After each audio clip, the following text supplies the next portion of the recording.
As we think about this work, I again want to emphasize that, as far as an initiative in our system goes, this is one of the most robust with a strong systematic network across our state. And it is an honor that we have such an amazing network. And we're going to hear from Kelly Perales, who's our national partner with Midwest PBIS later. And you're going to hear how our work is situated into that larger context. But it is a credit to all of you that we have accomplished so much. I know, though, that as we have been talking about 5-year plans and integrated MTSS, many of you have questions about our direction and focus as we move forward. As I mentioned, you've been an integral part of this work for years, especially our PBIS framework, and we need to honor the progress we've made together. But we also are excited to work with you and partner with you as we look ahead because we're entering an exciting period of change. I like to think of this moment as like an opportunity to thread the needle where we honor what has been done while strategically planning our next steps to ensure equitable outcomes for all students. One of the significant changes on the horizon, in addition to the integrated MTSS framework that Tim's going to kind of talk briefly about, is the shift to the TFI 3.0. As we transition from the TIC, which we will no longer be using this year, and the BOQ, which we will continue to use for this year for readiness assessment, this is our chance to refresh our content, materials, and practices. We have also been focusing on how we roll out Tier 2 content in a way that builds capacity and fluency. We know it's not just about giving you guys the slide decks, but it's about creating a comprehensive plan that truly enhances the support system in place for our students, that aligns with efforts that are supported by the research and coming from kind of the national perspective, and then thinking about the TFI 3.0 with specific focus on equity, SEL, and readiness components that are built into that.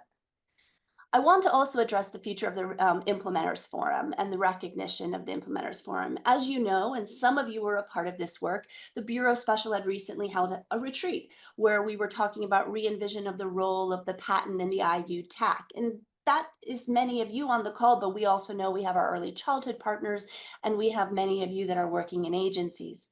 As we think about kind of the Bureau's realignment of our work, we are being asked as a system to relook at conferences globally.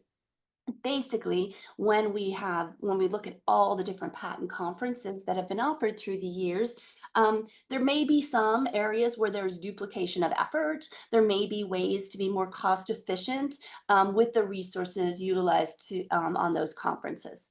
So when we think about the Implementers Forum, which has been a cornerstone of this work, I want to affirm that there is some discussion that it may look a little differently. However, I want to be very clear is that we and the recognition process will absolutely continue. So regardless of whether we are meeting together on an annual basis at the Hershey Lodge or some other venue, or if our work is incorporated into other conferences, we will still be recognizing our LEAs for implementation. We are going to be looking to you as our partners and in alignment with the Bureau's vision to explore various options, such as regional celebrations or new criteria to evaluate recognition is most meaningful. The Implementers Forum is another piece that we will be re-envisioning, considering how it fits into the integrated model and how we can use our resources more efficiently. And this leadership is really coming out of the Bureau of Special Ed.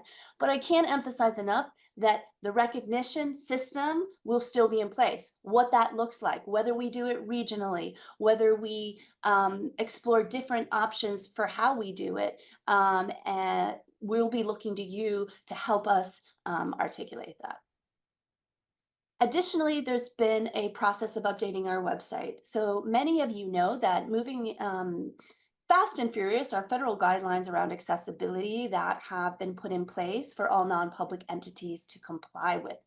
And there are some things that we've been doing as a system to, as a patent system to comply with that. And many of you who work for agencies, IUs, early childhood partners, the fiscal agents responsible for the content you put on your website are also making sure that they are meeting that criteria.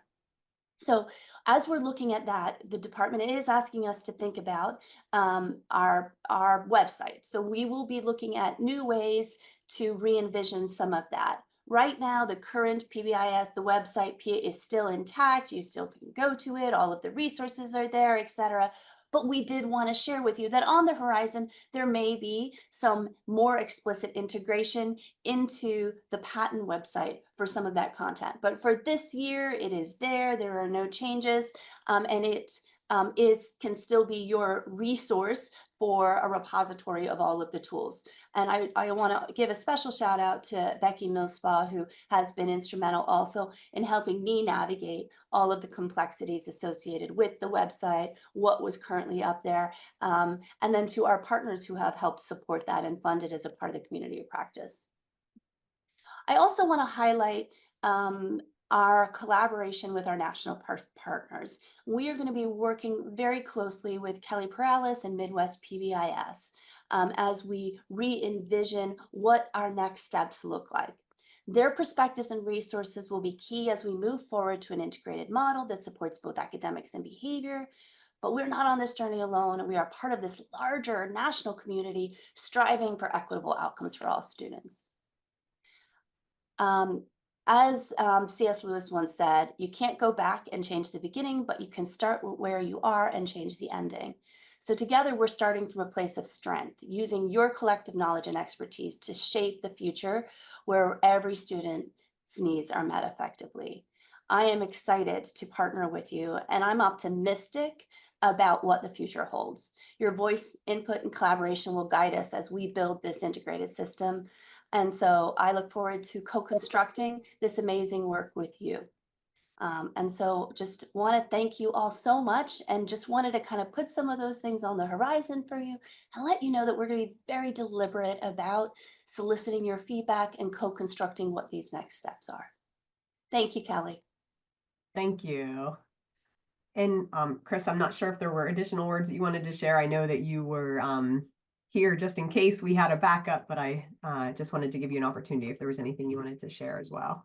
Well, thank you, Kelly. That's very kind, but I don't think I could put it anything more eloquently than that. So, Angela, nice job, and I'm excited to be part of this journey with all of you. Thank you so much. And now Kelly Perales is going to share just the direction. Kelly Perales is the co-director of the Midwest PBIS network. And Kelly, I'm going to pull up your slides for you. Thank you. Good morning, everyone. I'm so happy to be here with you. Those of you who do not know who I am, I actually live here in South Central Pennsylvania and have been part of the Pennsylvania Positive Behavior Support Network since its inception. And in addition, am an implementer partner with the Center on PBIS, which is our federally funded technical assistance center out of the U.S. Department of Education. We have funding both from the Office of Special Education Programs and the Office of Elementary and Secondary Education. And so I want to just share with you a few updates from our center, and it really connects with other learning that you're going to have today, as Angela mentioned, around this opportunity now to have continuous quality improvement. And that's really what our work is all about. Our center is in its, well, we're coming to the end of our 26th year. We'll be starting our 27th year. And we continue to iterate on what we're learning both in research and in practical application in the field around how to best support the social, emotional, behavioral, and mental health needs of all in public education across our country. And that includes now thinking about how that intersects with academics, because of course, we're talking about the whole child here. And so, Kelly, it looks like you're going to forward the slides then? Yes, I will. All right. If you have not had an opportunity to visit the center's website, it's www.pbis.org. You will find on the homepage many of the latest resources. And one of our big messages here in the last few years has been, we need to double down on what we know works. And we don't need to do a lot of things. We need to do a few things really, really well. And I think if you visit the website, if you haven't recently, you'll find some really great practical technical assistance briefs, short videos, and other resources that can really assist you as you're supporting districts and schools in the regions where you work. Next slide, Kelly.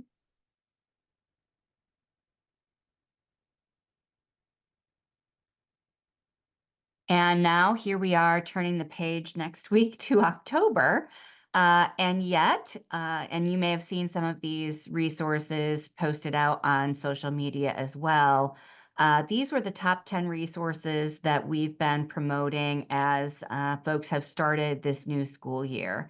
And again, big ideas here, which are going to be reflected in the TFI 3.0, are all around centering equity and belonging and expanding the logic of our work down into classrooms, focusing on wellness, mental and behavioral health, and the ways in which we can build a continuum of supports at the local level based contextually on data. And so again, some of these documents are, really short with hyperlinks to tools and resources that we can get in the hands of educators that they can use on a daily basis.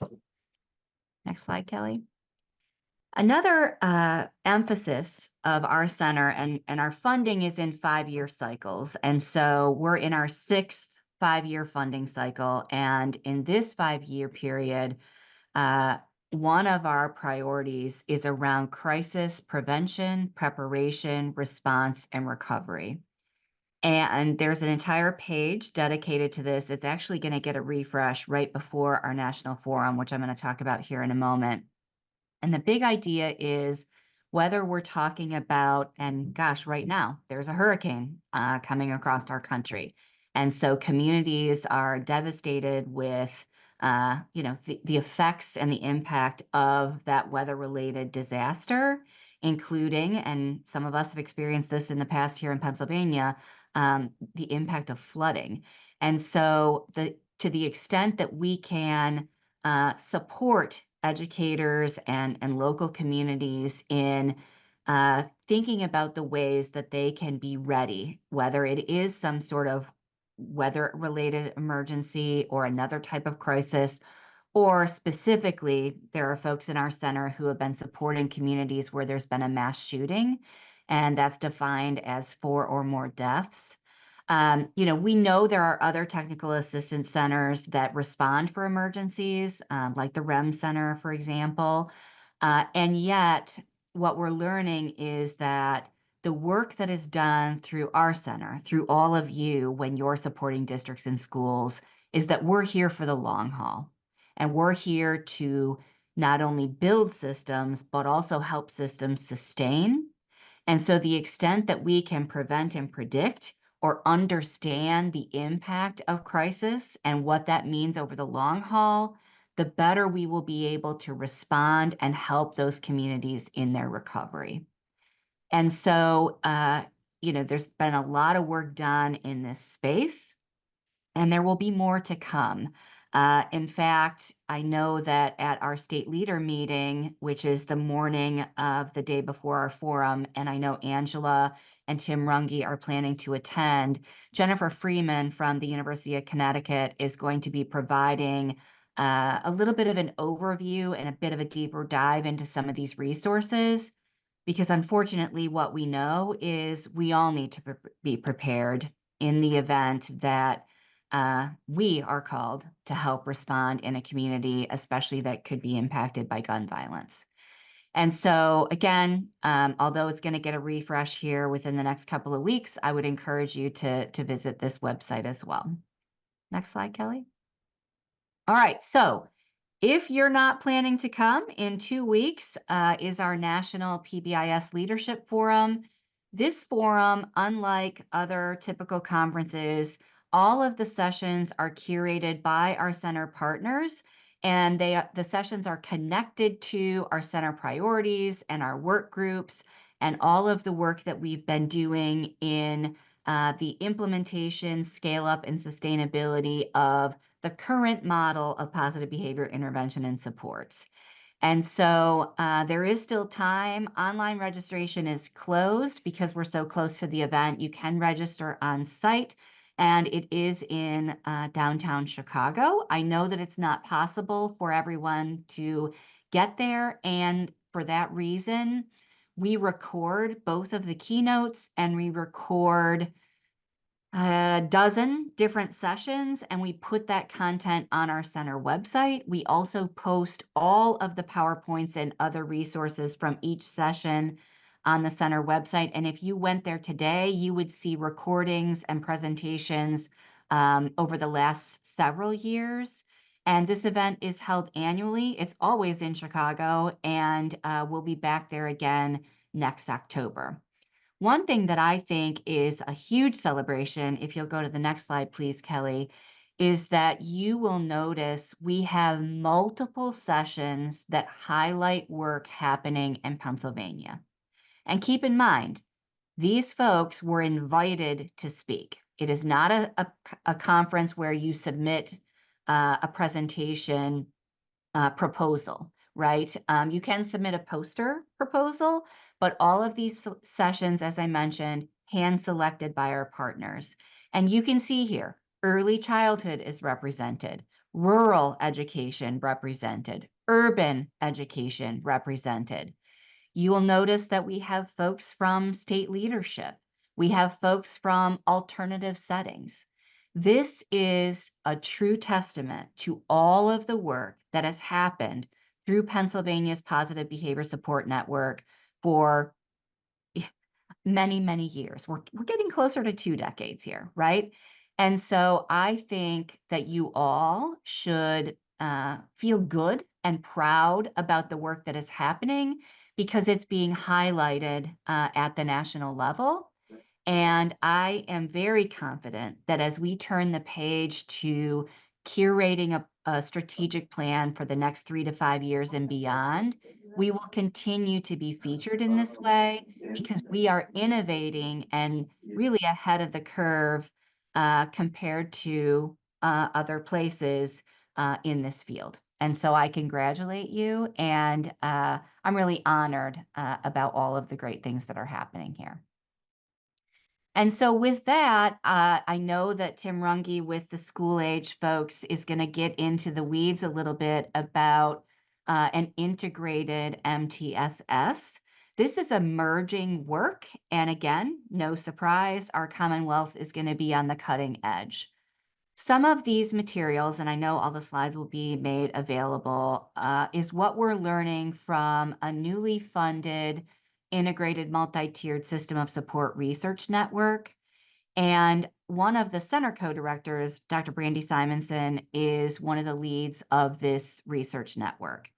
And out of it is some of the early learning of really sort of the lay of the land. What do we already know about integration of academics and behavior? And those terms should be used a little bit loosely because on the academic side, a lot of the research has been done in reading in grades K to 2. And on the behavior side, although we're talking about a history that's really connected to the Center on PBIS, again, our world has expanded to social, emotional, mental health, and wellness. And certainly academics goes way beyond reading into all core instruction. And so you'll notice here the key components, and there is a fidelity measure that has been developed, and it's been tested, yet is still in its infancy. And so more to come about what this means for us and for you and how this might be incorporated into work. Next slide, please, Kelly. Again, and many of these things here, I sort of am alluding to, we're just beginning to learn. And you'll notice this quote here from Steve Goodman. He's one of our center partners. He co-authored a book with Kent McIntosh around some of the early thinking about integrating academics and behavior. And he is part of this IMTSS research network.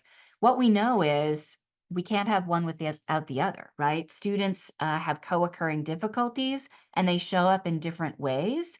And we need to be able to pay attention and connect both of these things in order to see improved outcomes. And so we're going to learn together. And I think some of the decisions that we make as a network are going to inform the research, and that research is going to inform our practice and our recommendations and guidance to the field.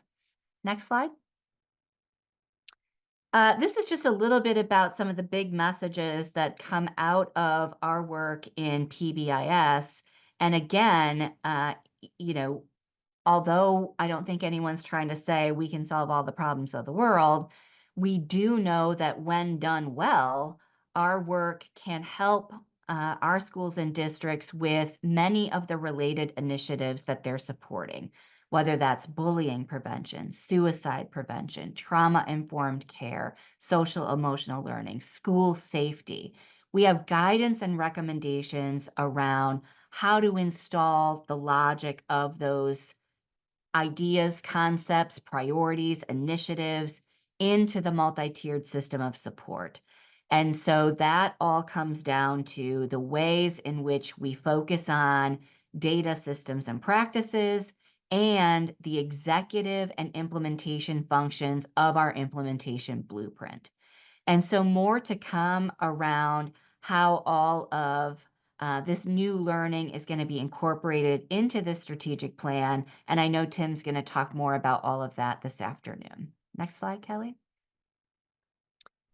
And so again, as you're thinking about the work you're doing with the districts and schools you support, you're trying to build a plan for training and coaching that's going to help systems implement to fidelity, use their data at the local level to inform their continuum of interventions, and then decide how they're going to evaluate for equitable outcomes, which was mentioned this morning. That is the priority. How do we examine our data, look at what the current status is of all of the work that you're doing, and create an action plan that's going to help improve those outcomes in a meaningful way. Next slide. All right, so I'm not going to cover each of these next slides, but I do want to say there are 4 one-pagers that you can find online that speak to, or maybe would be something you could even share with your colleagues around this work that's getting started with an integrated MTSS. And I think many of you will recognize the connections to the work we've been doing in PBIS. And so with that, I do want to just pause and have an opportunity if anyone has any questions, wants to correct anything I said, or has any comments, and then I'll toss it back to Kelly Swartwood. I have to put on my little readers to see what's going on over in chat. Hey, Kelly, I was just about to ask you. There was a request from George in the chat. Okay. All right. So the resources that I'm referring to, you're going to find at www.pbis.org. And again, I think, yeah, Kelly put my PowerPoint in the shared folder. You're welcome to follow up if you can't find something or a link isn't working. We're happy to share resources with you. Okay.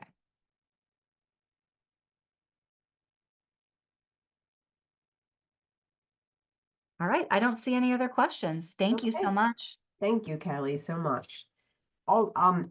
We're so grateful for Becky. She has everything organized so nicely for us in the website. So it is available for you in the Facilitator meeting notes. You'll be able to find Kelly's PowerPoint there, and the links are active that you can link to each of the documents as well. So I just wanted to give you a quick summary on the Implementers Forum that is certainly around the corner. We'll be here before we know it. It's the registration has only been active for a week, and we actually have nearly 500 people already registered. So we're about 35% capacity. So if you haven't completed your registration, we certainly last year did have to turn some folks away. So please make sure that you get your registration in there as well. If you have not saw the parent scholarships and the emotional support paraprofessional scholarships are posted. So that information was also sent out via P-Track. But certainly if you need that information, it's available there for you. It's available in the slides for the PowerPoint. The links are active there as well. We currently have 20 emotional support and paraprofessional scholarships that have already been submitted. And that, again, has been within the last week that information has been shared as well. Excuse me. In addition, we have 14 parents that have applied for parent scholarships also. Excuse me. If you have not yet booked your room at the lodge, I think there's like 20 remaining rooms. So, and that was just an open block that was expanded because the rooms were already fulfilled. So certainly if you have not already secured your room at the lodge and you're hoping to stay at the lodge, I would definitely plan to do that as soon as you're able to do so. So I want to pass it over to Dr. Poggi. Hi, everyone. Good morning. It is Friday, and I echo the same excitement. The forum is in full speed ahead, and it couldn't happen without the talented folks that we have listed on this screen. These are the state coordinators that have tirelessly come from different stakeholders to have the brain trust, and we're all super excited to have you be a part of the upcoming forum. And with that, I know we have lots of things to cover this morning, so thank you, everybody, for your contributions.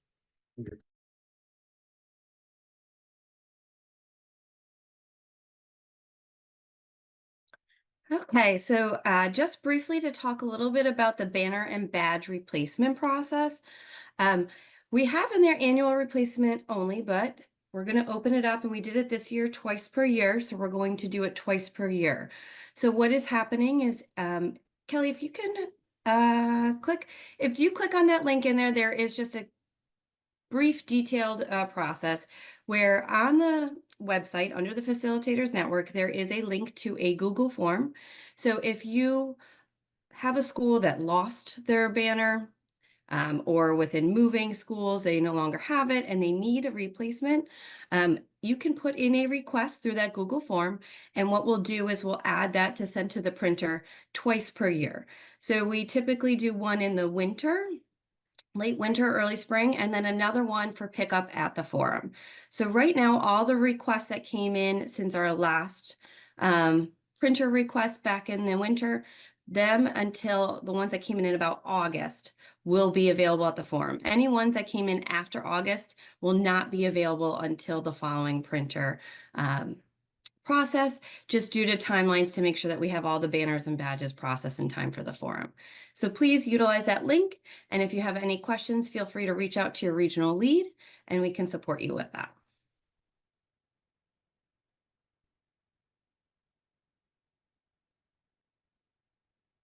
And now we're going to turn it over to Becky Millspaw and Lisa Gregg from our early childhood partners, and they're going to talk to us about the 2024-2025 recognition process. Take it away, Miss Becky. All right. Well, Miss Kelly, can I share my screen? Of course. Jen is asking, before we move on to anything new, what is the deadline again about August and the banners, Bryn? Can you repeat that? Yeah, so any request that came in after about, I should have checked the date, August 1st, will not be available at the forum because everything had to be processed and sent to the printer before then. So any ones that came in later will be available and sent out in our winter send. All right. So I just wanted to run over just a few things. I know that there's some transition, but the PAPBS.org website is operational for the duration of this year, like Angela Kirby had mentioned. So I just wanted to let you know that just when it might be sunsetting, we actually got that search bar and everything on the black ribbon to actually match. Oh, wow, right? Better late than never. I want to share with you some information because I know that sometimes when there's switches and changes, emails coming from maybe different folks, I want to let you know where information is that's the most helpful, hopefully, to all of us on this call. So obviously, we all have been working from the facilitator meeting. If for some reason you can't get into the password protected piece, if you can go ahead and just say that you can't in the chat, I've got two people, at least two people, Bryn and Bria, my two wonderful gals who are going to work behind the scenes, because they do have the master list of all usernames and passwords. They have so much power. So on the main page, when you get past those gorgeous pictures, and some of you are on it on this call and in those pictures, when you get past to where it says upcoming events and recent news, I just want to call your attention to the date saver. There's two places the date saver lives. Number one, the main page, right? Because you don't want to be clicking all over. And number two, in the facilitator meeting page. So here's the first time that you can find the date saver. And any links that actually go, that like a registration and things like that also are embedded there. So if you kind of were like, hey, what's the link for today? It was actually literally on the date saver, which is a new thing because we've not always done that. So if somebody said, is that new? As the old person here? Yeah. So click here and you'll be able to find that date saver. And then the second thing is, anyone ever got a new computer? Well, maybe we hope to get a new computer. Maybe you did get a new computer, and then all of a sudden you don't have your password, and you're like, oh my gosh, who am I supposed to contact? What am I supposed to do? How am I supposed to get access to all this wonderful information that's on the PAPBS website? Just click on this link, send a little note over who you are, what you need, and it goes automatically to me. And I try really hard to make sure, because I know what the panic is like of when you really need something, and I get that information to you as soon as possible. You could reset your PAPBS website email, or excuse me, your password, but the problem is that many email servers block it. So if you're working from your work, you might not get it. Okay. All right, so that is a big thing that Kelly Swartward said, hey, make sure we cover that before we move on to actually new information. Everything that you've been working from today is on the facilitator meetings. We tried to keep that nice and clean for you.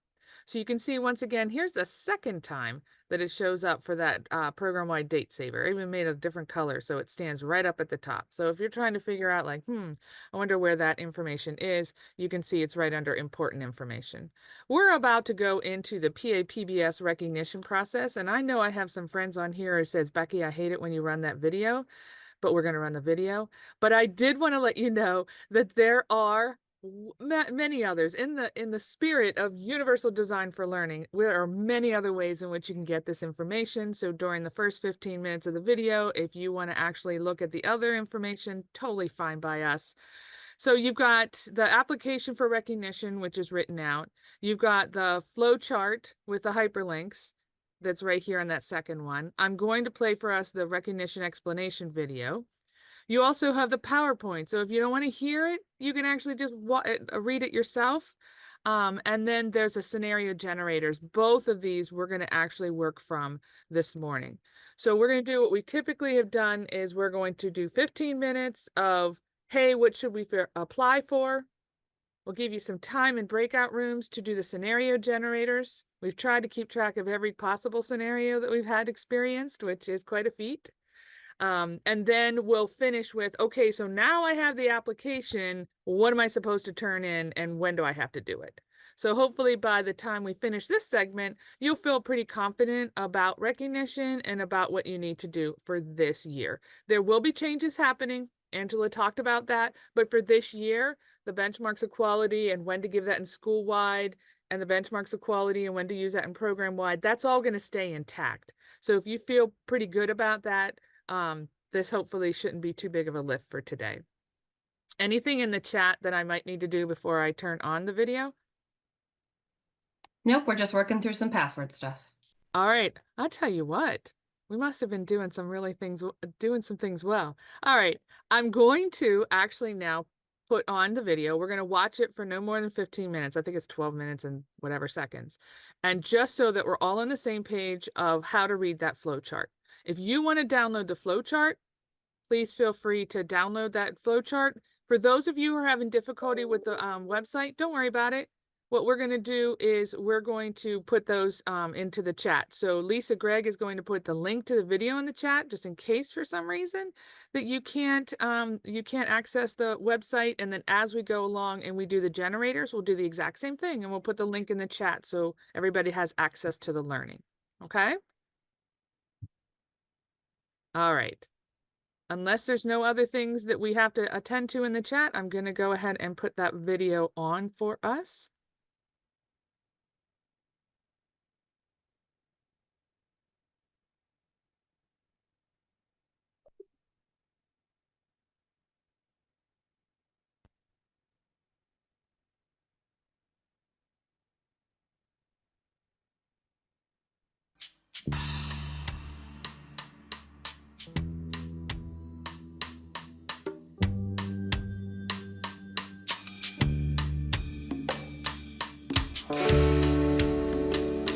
Yeah, Becky, we can't see the video.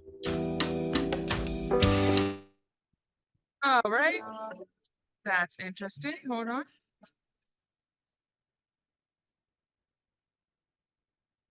So you can't see the video at all. All No. right. Let's We try. were seeing your folder. I know it should be doing that. Hold on one second. Is anybody else like in love with Zoom? This new update of Zoom? All right, let's Becky, there was an important comment in the chat that Catherine addressed about which version of the TFI was going to be used, and it is the TFI that is currently in existence, and that's what the recap is going to be on. The 3.0 version isn't going to be coming out in time for us to use that, and so the goal is that everybody's using the same measure this year, so the TFI recap will be on the current version, and that's in December. You can check your date saver for that. Thank you. All right, let's try it again. Everybody, let's see if Zoom will do what we're supposed to do. Tell me if you can see it when I start it, okay? Because it will start right away. It's up back. Oh, thank goodness.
Welcome to the new and improved 24-25 recognition application eligibility flowchart.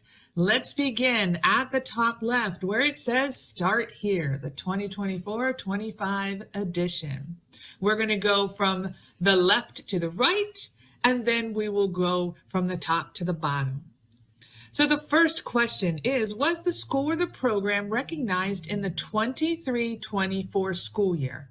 If the answer is no, for school-wide, which is school age, there are two questions that need to be met.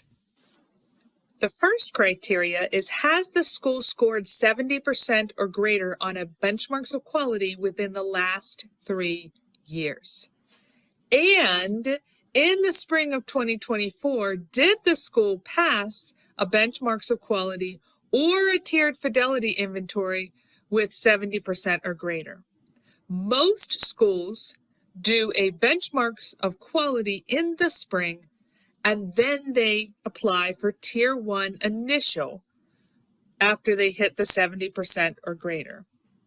Please recognize that your benchmarks of quality has to have been done within the last 3 years in order to have an application for tier 1 initial for school-wide for the 24-25 school year.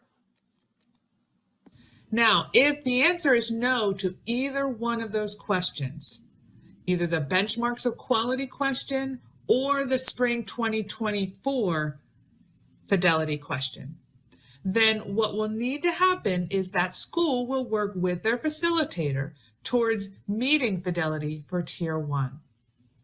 That means submitting the annual data from the year prior, submitting an action plan for the current year, completing the self-assessment in the spring of 2025 with 80% or more participation from your certified staff, and completing the benchmarks of quality in the spring of 2025.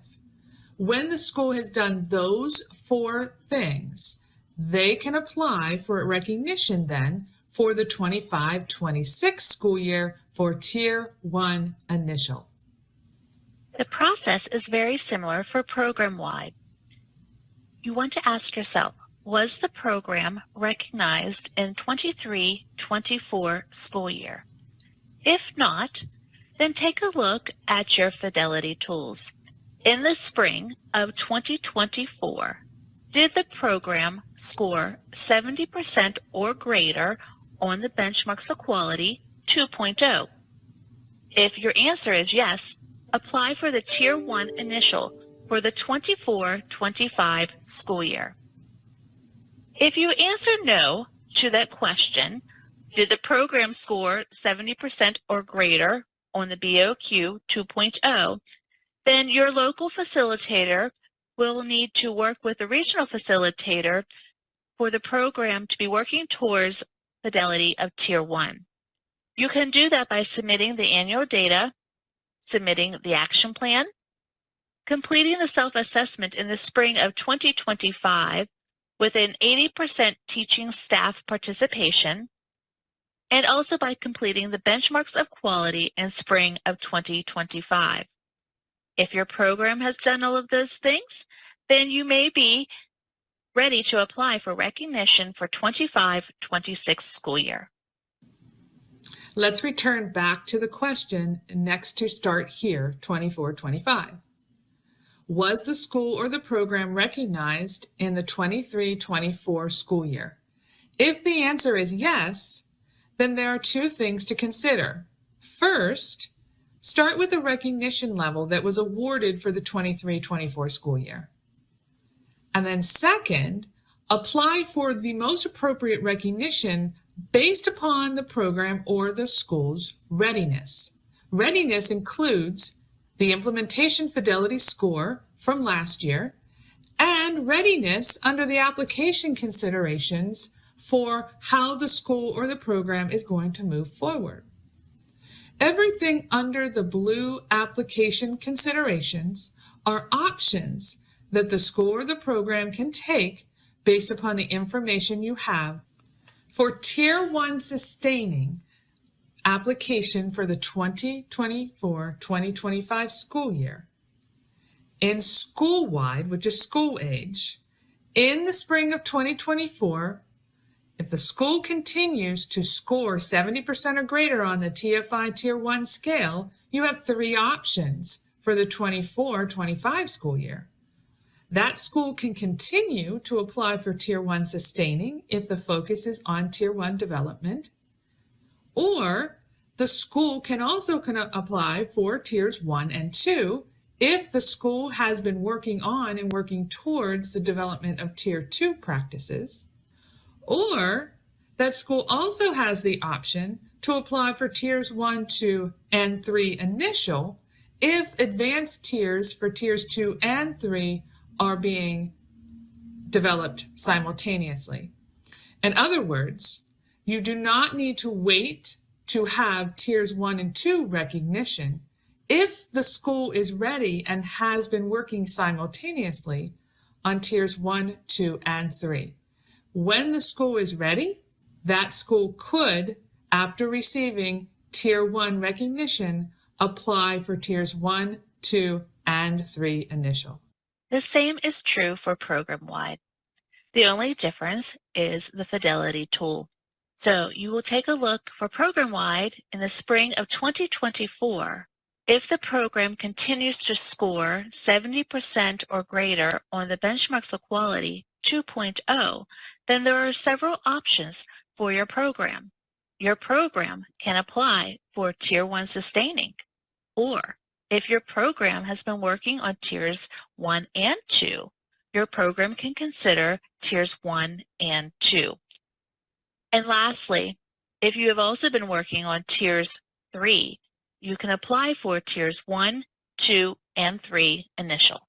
Let's consider the second form of application, Tiers 1 and 2 for the 2024-2025 school year. For school-wide, which is school-aged, in the spring of 2024, did the school score 70% or greater on the TFI Tiers 1 and 2 subscales?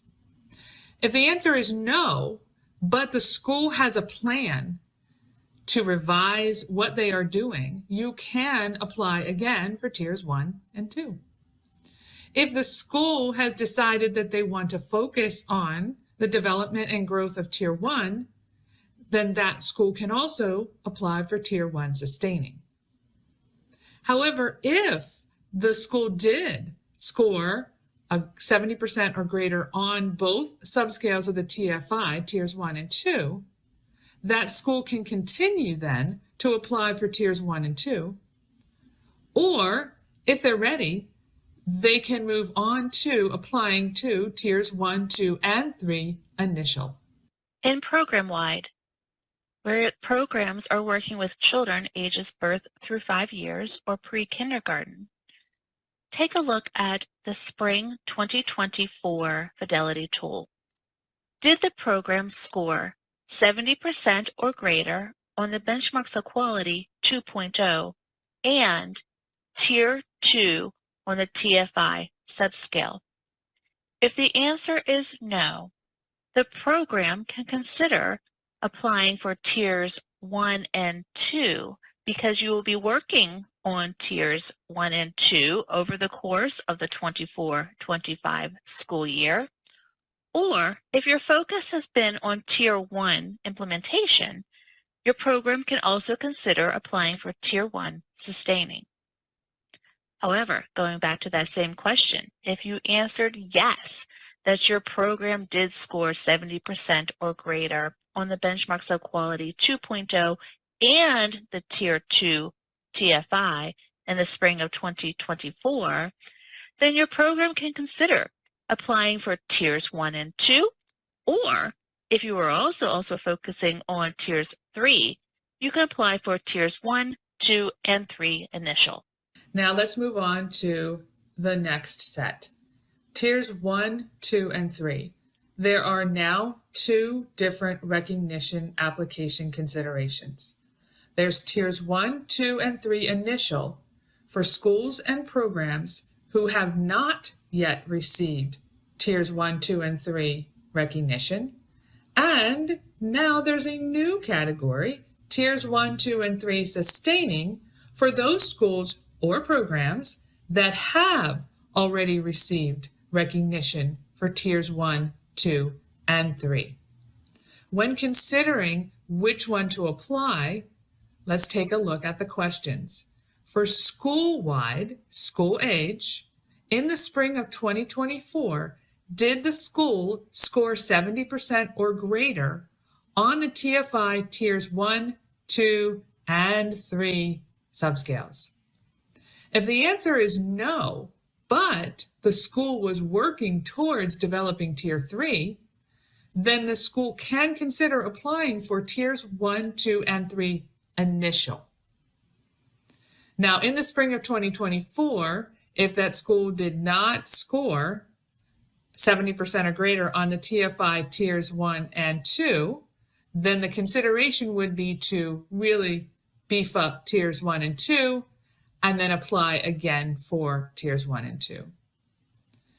If the school, for a lot of different reasons, are considering just focusing on Tier 1 sustaining, then the option is still there to apply for Tier 1 sustaining. It is the view of the network, though, that based upon your readiness to really consider continuing applying for Tiers 1 and 2 or Tiers 1, 2, and 3. Let's go back to the question. In the spring of 2024, did the school score 70% or greater on the TFI Tiers 1, 2, and 3 subscales? If that is the case, and the answer is yes, there's another question now based upon those new categories for recognition. The question is, was the school previously recognized for Tiers 1, 2, and 3? If that answer is no, then you're going to apply for Tiers 1, 2, and 3 initial. But if the answer is yes, then the school will apply for Tiers 1, 2, and 3 sustaining. Again, for Tiers 1, 2, and 3 initial, and for Tiers 1, 2, and 3 sustaining for schools, It's based upon whether or not the school has had prior recognition for tiers 1, 2, and 3. The case is also true for program-wide. The only difference are the tools that we're utilizing. Let's take a look at this process. In program-wide, did the program in the spring of 2024 score a 70% or greater on 3 different fidelity tools? The first one being the Benchmarks of Quality 2.0, and then the TFI Tier 2 subscale, and lastly, the TFI Tier 3 subscale. If your answer to those or any of those was a no, then your program can consider several different options. The first one being that over the course of the school year of 24-25, you will be working on tiers 2 and 3. Then you may consider applying for tiers 1, 2, and 3 initial. Or if the focus has primarily been tiers 1 and 2, your program can also consider applying for tiers 1 and 2 recognition. Lastly, if your main focus has only been taking a look, stepping back, looking at your tier 1 sustainability, then you may also want to consider the tier 1 sustaining level of recognition as well. However, going back to the original question, taking a look at your 3 different fidelity tools, if you answered yes, that all 3 of those, the Benchmarks of Quality, TFI Tier 2, and TFI Tier 3, those were all completed in the spring of 2024, and you scored a 70% or greater on those, then you need to ask yourself, was your program previously recognized for tiers 1, 2, and 3? And if you say no, then you're going to apply for tiers 1, 2, and 3 initial. And if you say yes, then your program will apply for tiers 1, 2, and 3 sustaining. Keep in mind that these application considerations are very general. There are 2 main tools that have included a lot of different scenarios that schools or programs may be facing that do not neatly fit within the context of this general flowchart.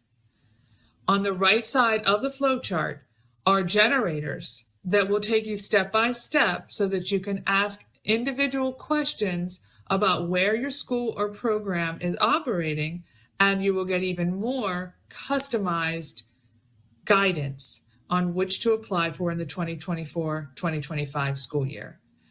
The orange link is the school-wide or the school age scenario generator, and the purple link is a program-wide, which is the younger than kindergarten age scenario generator. We highly encourage anyone who is still a little confused about what to apply for to use those tools.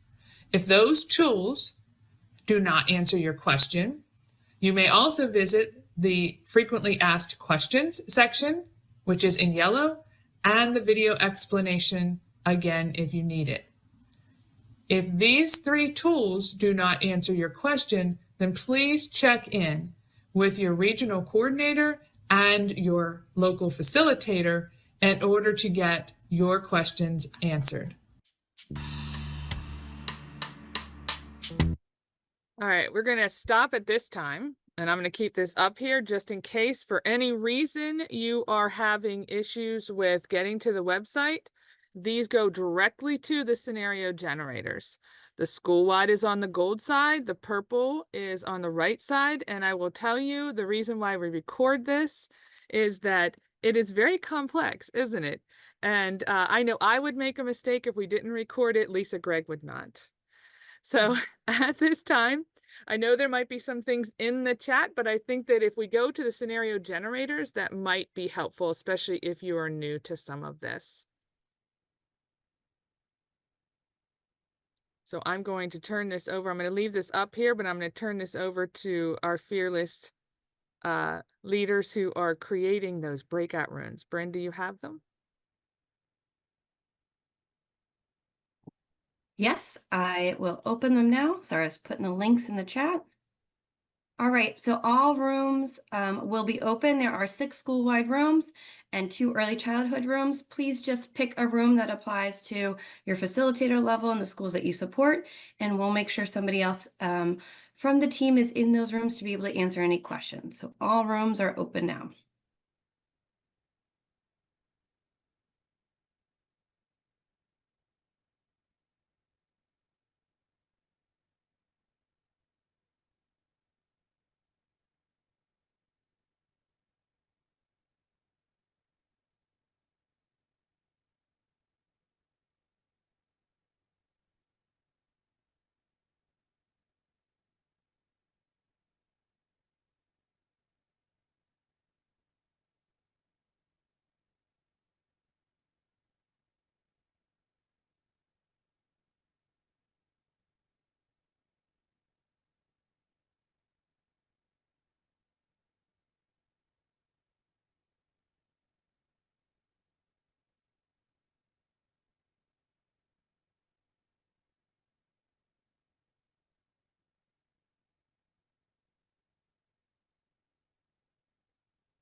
Okay, team, it looks like, you know what I'm going to do? I'm going to pause the recording. Also, oh boy, and that wasn't recorded, which is good because I don't want anyone to know about my, my worry. But the idea behind this is everything this year is going to stay the same. We just know that there's going to be changes for next year, and we just got the heads up that it might be changing, okay? So I'm going to go into the second half now. So the second half of this, for those of you who have never done this before, boy, is this exciting stuff. We're going to talk about what do you have to turn in and when are the due dates. For those who have done this before, like I said, there's many different ways. You can read about it. You can go to the PowerPoint, go ahead into that facilitator, check. So remember, when we talk about the benchmarks of quality, it's the 53-question document that we have always near and dear held to our heart. We're talking about the tiered fidelity inventory. It is the same tiered fidelity inventory that we've done in the last, I think it's been around at least 6 or 7 years, okay? So the tiered fidelity inventory is not going to change, the exact same one. All right, so I didn't change anything, so hopefully this video will work. I hope that somebody interrupts me and says if it doesn't, okay? We're going to finish the latter half of it. This one is about no more than maybe 8 minutes. Everybody can still see it, right?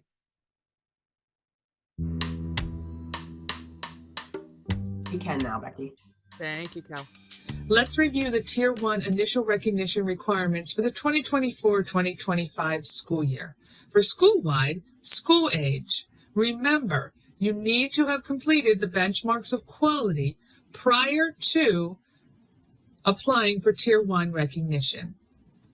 The benchmarks of quality needs to have a score of 70% or greater and to be conducted within the last 3 school years. In other words, you need to have a benchmarks of quality score in PTRAC from a prior year before you start to give the tiered fidelity inventory for recognition.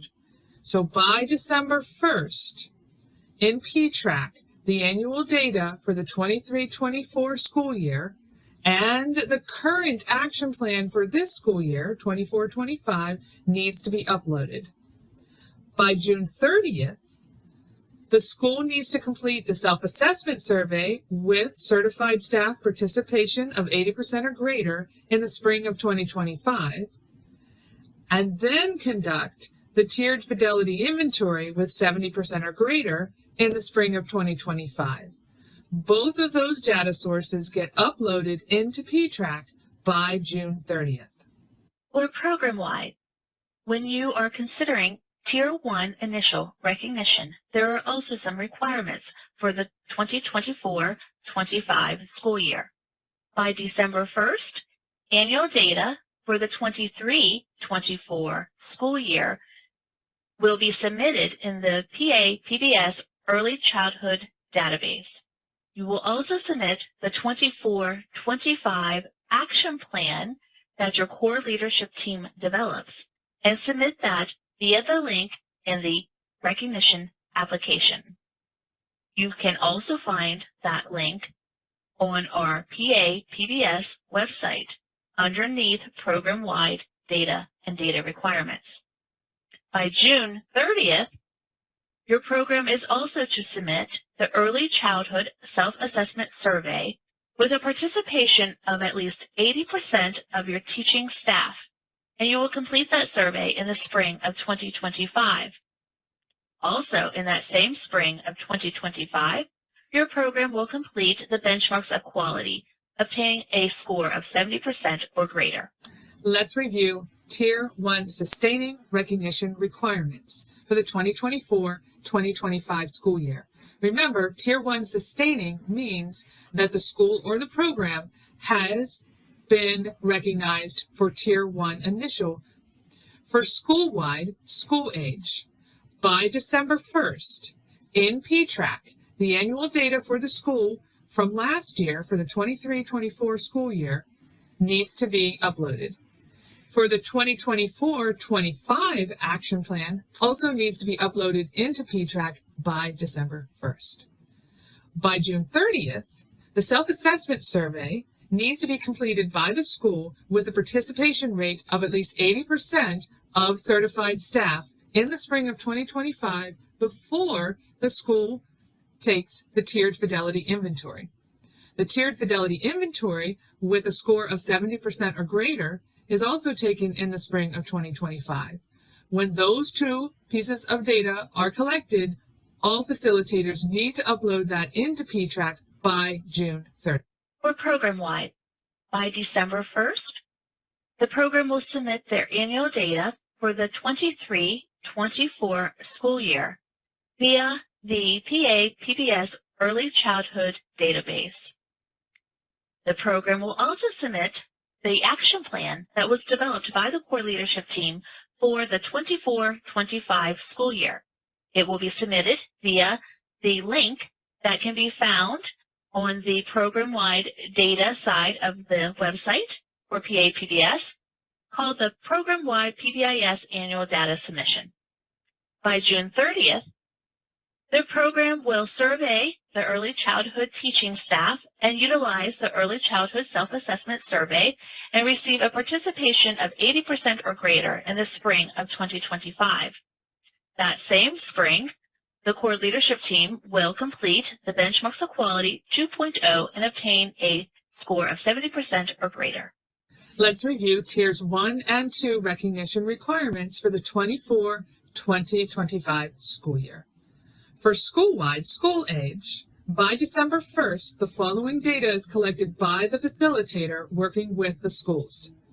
First, the annual data for the 23-24 school year, and second, the 2024-25 action plan. Both of these items are uploaded into the PTRAC system.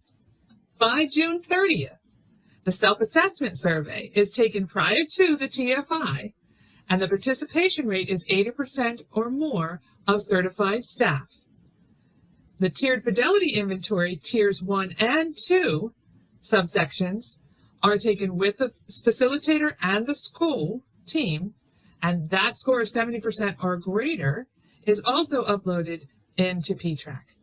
Let's review for program-wide. By December 1st, annual data for 23-24 school year will be submitted via the PA-PBS Early Childhood Database. The second piece of information to submit is the 24-25 action plan.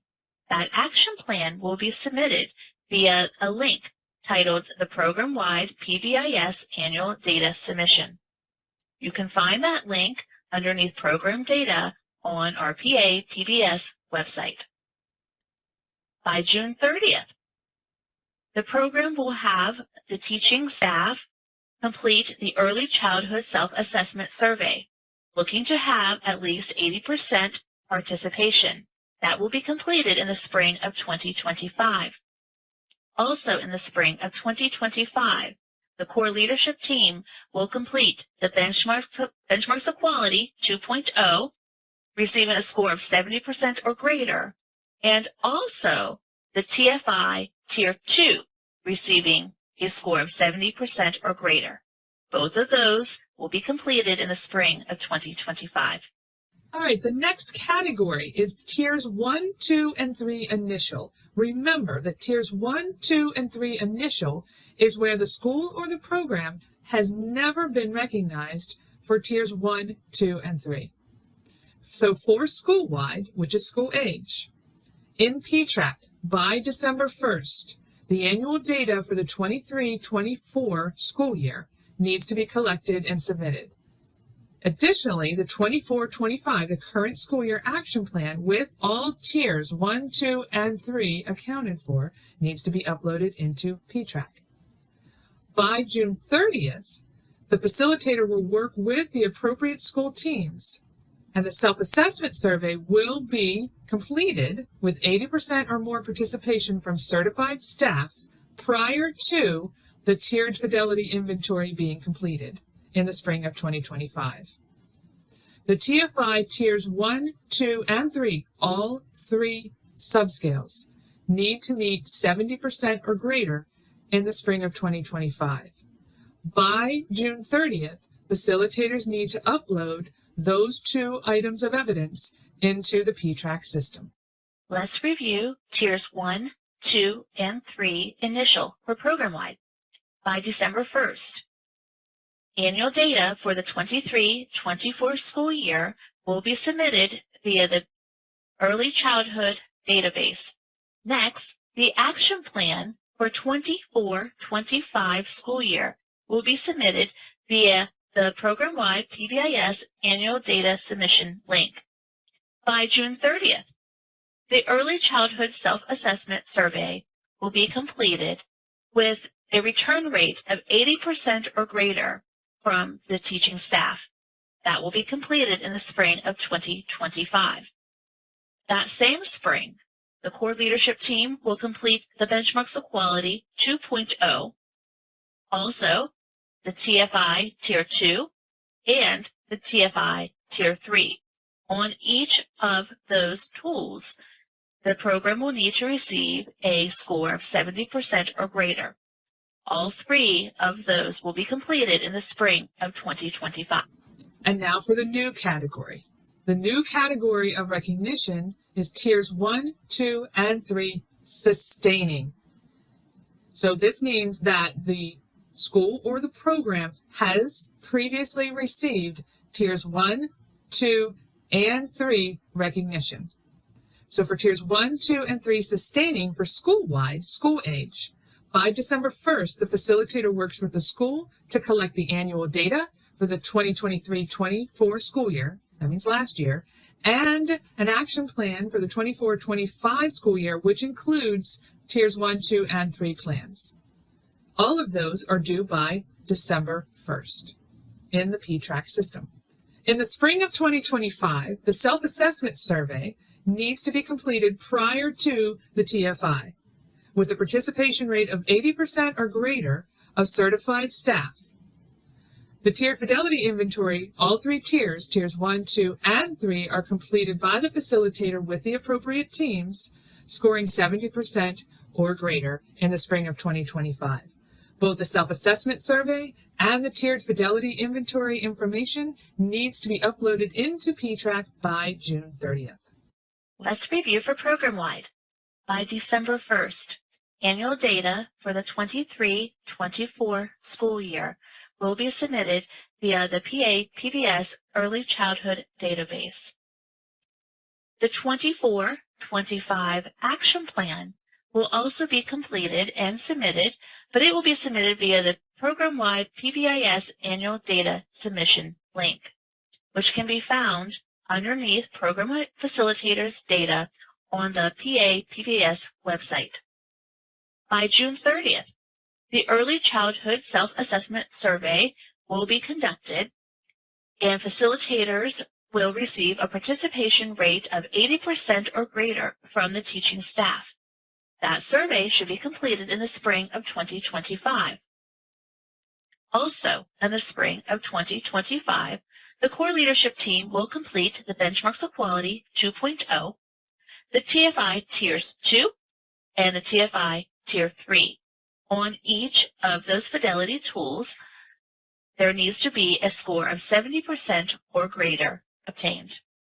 The only difference between Tiers 1, 2, and 3 initial and Tiers 1, 2, and 3 sustaining is that when you are applying for Tiers 1, 2, and 3 sustaining, you have already received recognition for Tiers 1, 2, and 3.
All right, we all survived.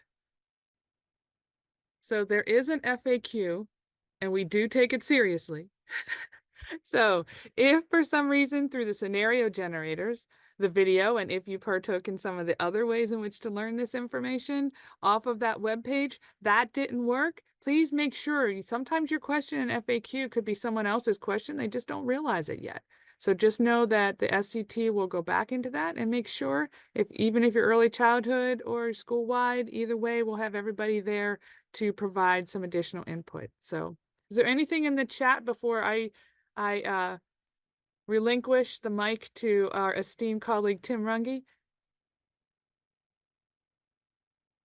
Anything in the chat that we have to address right away, or are we good? I didn't see anything. Everything looks good right now. Yeah. All right, breathing a sigh of relief, and so happy that Tim is going to talk about the next thing, right? Absolutely. Well, thank you, Becky. And I think we're a little bit ahead of schedule, which is probably not such a bad thing. But I'm also recognizing that for many of us, we've been sitting in front of our computers for 90 minutes or more. And so probably nature is calling or a stretch break of some kind. So it's my understanding we had originally built in a 10-minute break. So by my computer, it says 10:04, 10:05 now. So why don't we reconvene at 10:15? So this is your opportunity to take a break. We'll see you in 10 minutes. And Sue And I placed just want to, Yep, I'm sorry. Go ahead, Lisa. that's okay. I just want to remind everyone we put a link into the chat for our early childhood program wide. There is a separate link. We're going to go into a separate breakout room. We will begin 10 minutes. But what I ask is that you join the breakout room so we know that you're there, and then we'll take our 10-minute break. So thank you. Thanks, Lisa.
Hey, Bryn, are you still on?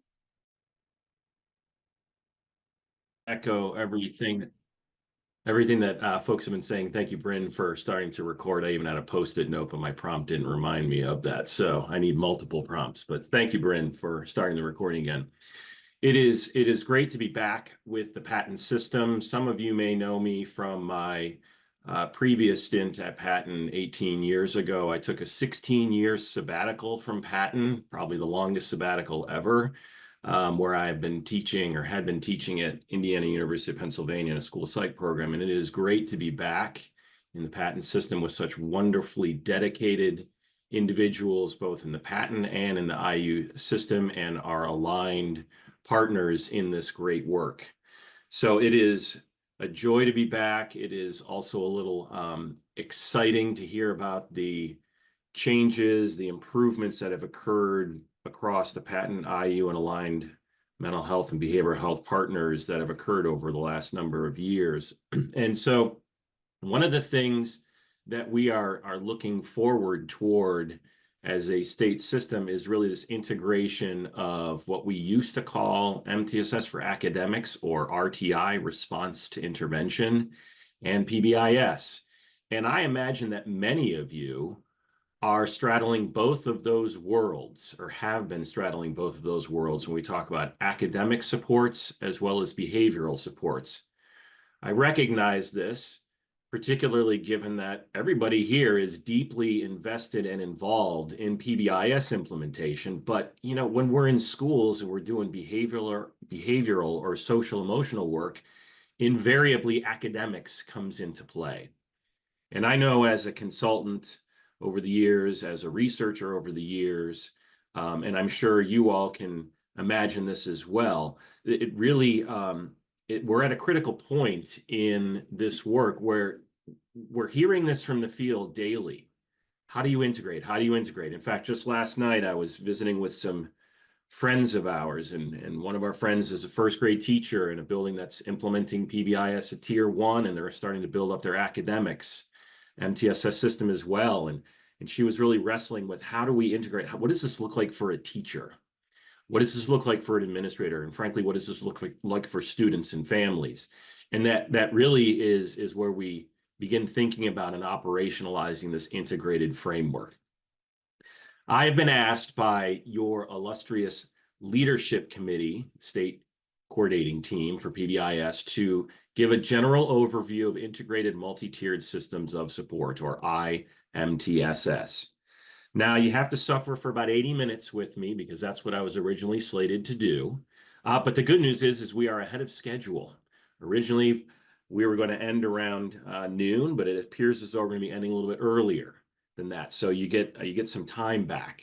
But really the point of the next 70, 75 minutes or so is really to give a general overview of IMTSS, but at the same time, recognizing our history of both PBIS, which of course many of you know the history and all of you are deeply invested in it currently, but also the history of what MTSS or academics, RTI have been over the last decade plus as well. So we're going to do a little bit of a history lesson, very brief, talk also about the current status of both initiatives, and then how these two initiatives, as well as all the other great work that's happening at the Patent and the IUs, is going to be integrated as we look toward a integrated MTSS model. So here's our agenda with a heavy emphasis on the third item. So briefly, a brief historical perspective of both academic MTSS and PBIS, and then also a quick summary of current status of both initiatives. And then again, as I've noted, really the focus of today and what I'm going to share with you are really those future directions of IMTSS. When we think about the academic side of the street, MTSS, also sometimes known as response to intervention or response to intervention or response to instruction and intervention, which is what it was probably a little over a decade or so ago. The early work, at least from the patent and the IU's perspectives, began around 2011, 2012. Now, I know Dr. Jen Collins is on our call here this morning, and she has been instrumental in leading this work. And even she and I both kind of acknowledged in preparation for today that it's hard to pinpoint the exact time at which this work was occurring systemically across the state. But if we had to nail down an academic year, it would have been 2011, 2012, with a heavy emphasis on sustaining those evidence-based practices at tier 1, and then building up into advanced tiers to promote effective, equitable opportunities for all students, and really looking at improving on the great work that was occurring in schools around, some universal screening, some data analysis, and even really frankly building off of, I'm going to mention an initiative that many on this call maybe weren't in schools at the time, but if we think about the IST process, that's going back into the 90s, and I see a few who are maybe my contemporaries might remember IST, Joe Kovaleski, Ed Shapiro, just some pinnacles nationally, but we were blessed to have them in our state. So all of that early work, but really started to codify much more in the 2011, 2012, focusing on improving overall health of core, as well as how do we build up systems from an academic side to promote the needs and then address the needs of students who were struggling, and in particular, students who had special needs. And of course, as you're all well aware, that is the central focus of Bureau of Special Ed, Patent and the IUs, is to really support all students, but also being mindful of the needs of students with disabilities. And also in those early years, we started to build the infrastructure, the training, and frankly, also the research base, largely due to Ed Shapiro and others, around how to use response to intervention for the identification of specific learning disabilities. I know earlier today there was some comments in the chats about some acronyms that folks may not be familiar with, so I do apologize that the acronyms at the bottom are not identified, but I'll say them here. Using a response to intervention model in the identification of students with specific learning disabilities, or SLD. So that was really the groundbreaking work that was occurring about 12, 13 or so years ago. Of course, many on our call are very familiar with the great work that initiated just a little bit earlier than that in the summer of 2007, and I would be remiss if I didn't acknowledge the excellent leadership of Drs. Jim Palmero and Tina Lawson, who really spearheaded this effort statewide in the summer of 2007 to really bring PBIS and scaling up PBIS across the Commonwealth. And again, if we even think about going back to the 1990s, when I was a practitioner, I was in a school that was implementing SWEB, School-Wide Effective Behavior Support. Again, another throwback from many, many years ago. But you know, really, this effort was reinvigorated in 2007. And again, thanks in large part to the great leadership of Jim Palmero and Tina Lawson. Many of you know Jim, and I think most, if not all of you, are well aware of Tina and her recent retirement. But there are others that were clearly instrumental in this work across the state. Cannot forget Sue Zeiters and her team in early childhood. And then there are some names of some of the folks that have either moved on to different positions or retired, but these are some of the patent and IU leads that spearheaded this effort across the Commonwealth. And of course, the list could go on and on and on. And in the interest of time, I don't want to minimize the efforts of everyone way back in the summer of 2007, but truly these folks were instrumental in this work. So that's a very brief history of the leadership. And when we think about the initial cohort of PBIS schools back in the school year 2007-2008, we started out with 33 sites that are illustrated here in a map. And these 33 sites were found within 23 LEAs and embedded within 15 intermediate units. So we had some reasonable penetration for a small startup of PBIS 16 years ago. At that point in time, those 33 schools educated just over 20,000 students out of the 1.8 million in Pennsylvania. So our penetration was with barely 1% of all students in Pennsylvania, but still we started out small, but very mighty, because that work has, of course, since grown. And so MTSS for Academics, otherwise or formerly known as RTI, started out a few years later after that, but both initiatives have grown exponentially since that point in time.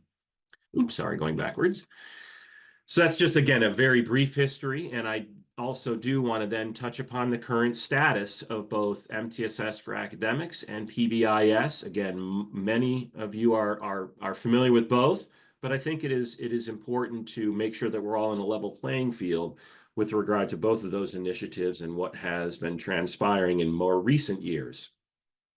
So when we take a brief review of MTSS for Academics in the past few years, again, Dr. Collins continues to lead this at a statewide level, and she has great leadership at our Central, East, and West patent offices from Karen Brady, Sherry Hartman, and Lisa Bola, as well as all of the IUs who are intimately involved with this great work. And of course, names and IUs, and as well as tax, could not be listed here. Again, there are just far too many to acknowledge, but we want to lift up that great work offered by the IU tax, as well as our national partners, specifically the National Center on Improving Literacy, and then truly preeminent scholars in this arena, including Dr. Mark Shin, Dr. Amanda Vanderhayden, as well as many, many others. But those are the two notable ones who have been with us in this work since its very beginning. And the various patent initiatives outside of MTSS, so literacy, the math initiatives, autism, all the various initiatives have clearly been instrumental in supporting this work. And so it's not just the work of one initiative that has really been synergized over the last couple of years, but certainly an integration of many different experts and expertise into an MTSS support system across the state.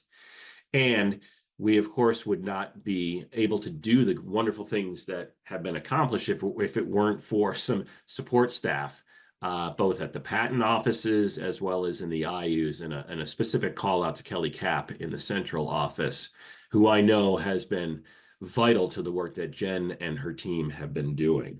So these are the leaders in recent years of MTSS at the statewide level, and too many to count and acknowledge, and specifically identified at the regional level, but we wanted to make sure that everyone is well aware of the fact that this takes truly a large number of individuals to endeavor in this work. In terms of what has happened in the MTSS academics world in recent years, you can see here that largely speaking, the MTSS academic initiative has taken what Jen Collins and colleagues refers to as a team-centric approach, where they truly are bringing in teams for a series of typically annual trainings that might be across an entire academic year or across multiple academic years. So you see those listed on the left-hand side there. Or you also, the state has provided half-day or full-day workshops on a variety of topics. And that's represented in the kind of upper center section of your screen. And then on the right-hand side, we see customized system level consultation, which has been relatively new for the patent system in the last couple of years. And those of you at the IU level are also aware of this as a way of kind of managing and streamlining requests from the field that come in to support various specific or systems-wide level requests for technical assistance, either at the patent and or the IU levels. But really the focus in more recent years from MTSS academics has centered on this team-centric approach in which the patent and IU structures have supported well over 70 teams in these efforts across the state. If you can imagine just the broad range of topics that PBIS at any of the tiers requires in terms of training and technical assistance, well, the same thing applies when we think about academics. There is just a lot to cover. Everything from evidence-based practices to universal screening to progress monitoring, all the things that we know about in PBIS also are aligned to the efforts that occur within an MTSS academic system as well. And therefore, Jen and her team of patent and IU and aligned consultants really have done some excellent work in terms of building up the supports of these teams along those various veins and principles and practices within an MTSS structure. And so as we'll see here in just a moment, they've also been collecting a large amount of data, just like on the PBIS side of things that we've been collecting data as well. The academic side of the street has been collecting a host of data to really support the work that they're doing, as well as advance it and really fine-tune things as we go along. And so very specifically, just some illustrations of some data that have been collected on the academic MTSS side of the street. And again, some acronyms here that may be less familiar to some folks, so let me define them. ELA is English language, English, oh my gosh, English language arts, wow. Brain freeze there for a moment. English language arts, formerly known as like reading and writing, but we kind of blended them to English language arts, excuse me. And also another acronym with which not everyone might be familiar, PVAS, Pennsylvania Value Added Assessment System. And there are some other acronyms in here as well. CBM is curriculum-based measurement. But essentially, this is just a snapshot of some of the data that have been collected in recent years for the MTSS academic initiative. Largely focused on academic, not surprisingly, right? Academic outcomes. So PVAS, Pennsylvania Value Added Assessment System, is essentially looking at the growth of students academically across time, largely harnessing the data from the PSSAs and the Keystone exams and looking at kind of a trend of student growth across time. That's what PBOS essentially does. And these quintile reports, again, not to get too far into the weeds, but the quintile reports are focused on when we look at all students in a building and we break them into 5 categories or quintiles, 5 different groups based upon their overall performance. We would hope that all of these 5 groups of students are growing at similar rates. And frankly, actually, students who are further behind, we would ideally like to see them growing even more than their peers who maybe otherwise are doing just fine in order so that they can catch up. But at the secondary English language arts level, a lot of the data analyses have focused on looking at academic growth over time, as well as student attendance, their performance across courses, and then also looking at some behavior data as well. So not surprisingly, our MTSS academic colleagues have acknowledged the importance of behavior and have been looking at some of those behavior as well in terms of their analyzing and integrating those data to really look at impacts and also what we can do to improve outcomes for students. There was also in recent years a specific and concerted effort on increasing or bolstering written instruction or direct explicit instruction of the writing process, since we know from the literature that frankly writing is not really taught a whole lot in most settings, particularly at the secondary level. So there was a really hyper focus on assessing students' writing skills through a particular approach called curriculum-based measurement, or CBM. And so these were all of the data requirements of teams that were participating in these efforts in the last couple of years. And so really a whole host of information that were being garnered at the statewide level to really inform the practice and drive it forward. Continuing on, these team-centric approaches really required teams to highlight a single student as a case study. And so what would essentially happen is across an entire academic year, when a team was participating in training and technical assistance, they would identify one student as a case study student. And importantly, the case study student was not supposed to be a student with an IEP, but was a student who was struggling. And they would monitor the student's progress over time using a variety of data tools, deliver evidence-based interventions in English language arts for that student, and then share the impact of that work with the student in the end of the year session with all the other teams. And so they really focused on not only what was happening in building up the systems level of MTSS for academics, in other words, tier 1, but also acknowledging and focusing on at least one case study student to really drive this work in terms of supporting all students who are doing just fine, all the way up through students who were struggling. And those case studies were presented each spring when the teams reconvened for their final session. So that was largely the work that was occurring within the MTSS academic side in terms of professional development and training technical assistance support. Just like we do in PBIS with our acknowledgement system, the academic side of MTSS had its own, continues to have its own acknowledgement system as well. As you can see, there are various acknowledgements represented in these digital badges that were awarded to schools and teams contingent upon completing the requirements of their training series in a given year. And of course, they span a variety of initiatives that I alluded to a little bit earlier with regard to some of our aligned initiatives across the patent system, including English learners, literacy, mathematics, secondary supports, and so forth. So just like what we are all very familiar with when it comes to PBIS, there is a strong, robust acknowledgement system within the MTSS academic side as well. So that is, in short, a very quick overview of the current status of MTSS for academics. I do want to pause briefly, and I know that our esteemed colleague Jen Collins has been participating in our session today, and she knows this far more intimately than I do, but I do want to again acknowledge her work and her team's work. And if Jen, there is anything else, I'm not sure if she's still on the call, she was earlier, but Jen, if there's anything else you wanted to add or correct because I misrepresented, I would certainly welcome that. I appreciate it, Tim. No, you did a great job. Thanks so much. And thanks for everyone on the call who's contributed in one way or another, because many have. Thank you. Absolutely. Thank you, Jen. So since we've taken an historical and then current review of MTSS for academics, and then we also did a very quick historical review of MTSS for behavior, I want to kind of round out this middle portion of our session with a quick review of MTSS for behavior in very recent years.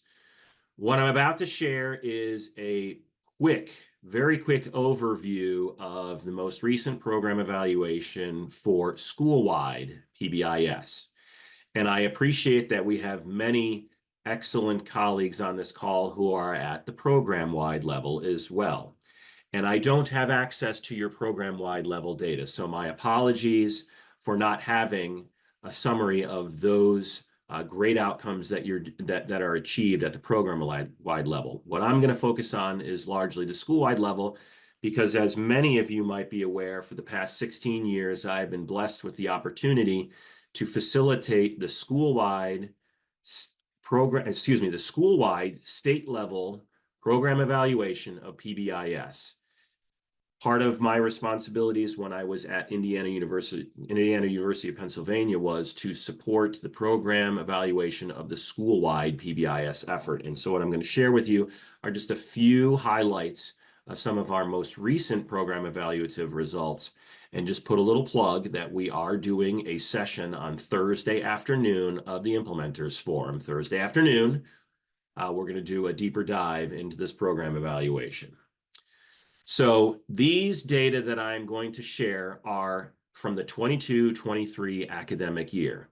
If you can imagine, especially given the context of what we just went through earlier today in terms of uploading your recognition data, your data for recognition and so forth, the program evaluation is always a full academic year behind the last one that had been completed. So these are data from the 22-23 academic year.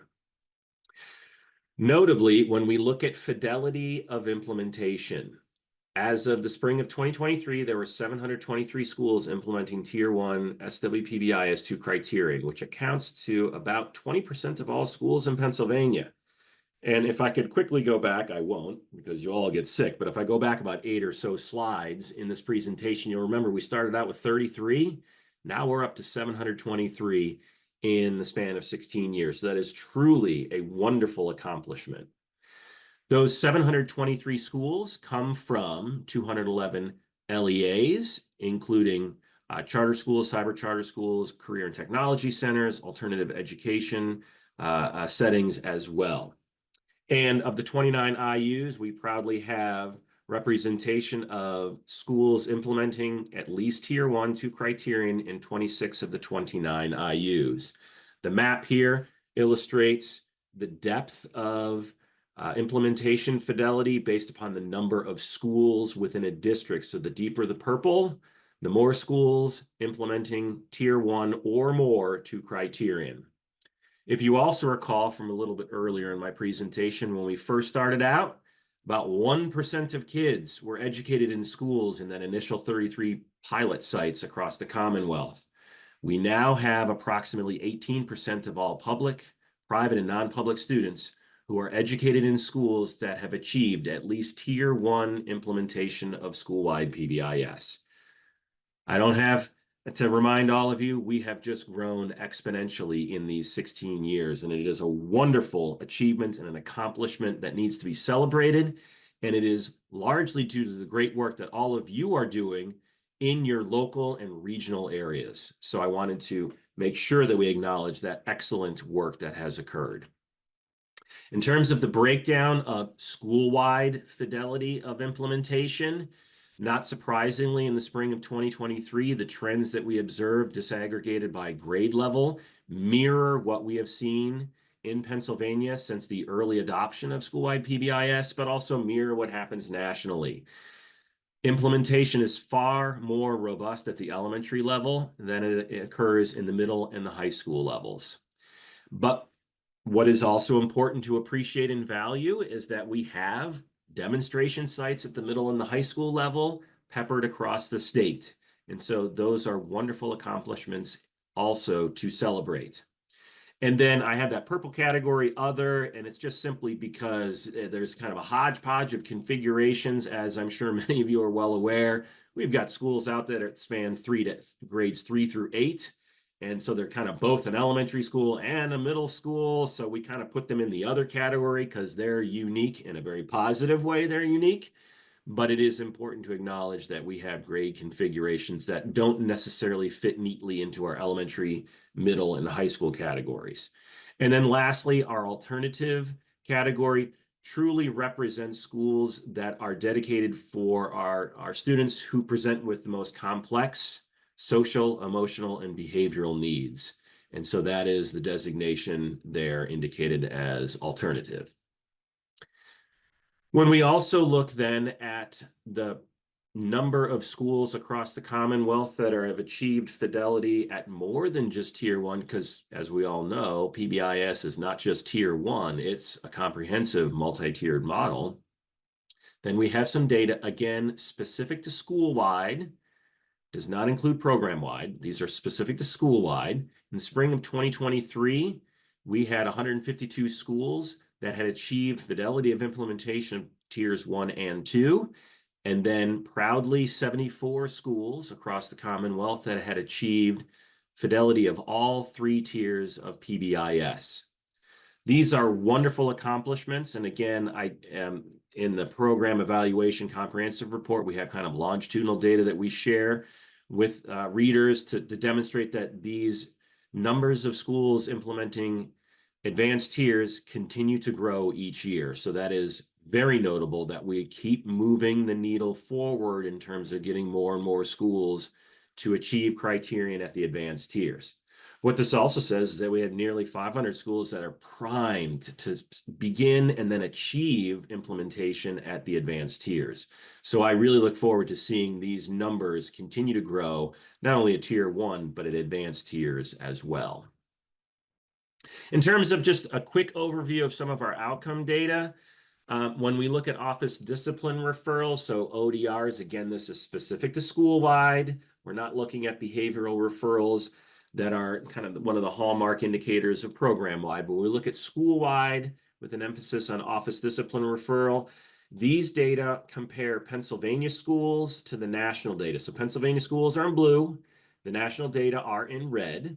And these data are disaggregated by the school grade configuration. So as you will note, we have only national comparative data for elementary, middle, pre-K-8, and high schools. We do not have national comparative data for any other grade configuration.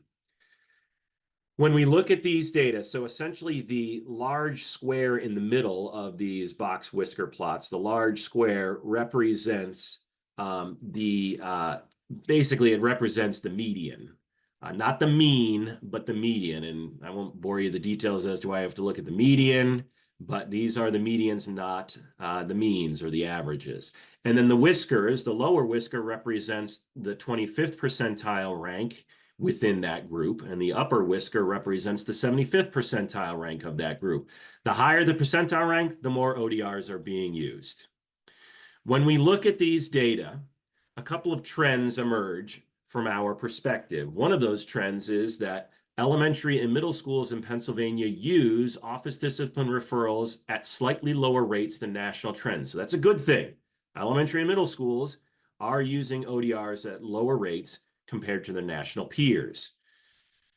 The downside, unfortunately, is that when we look at pre-K-8 and high schools, Pennsylvania schools tend to use ODRs at higher rates than the national comparative schools.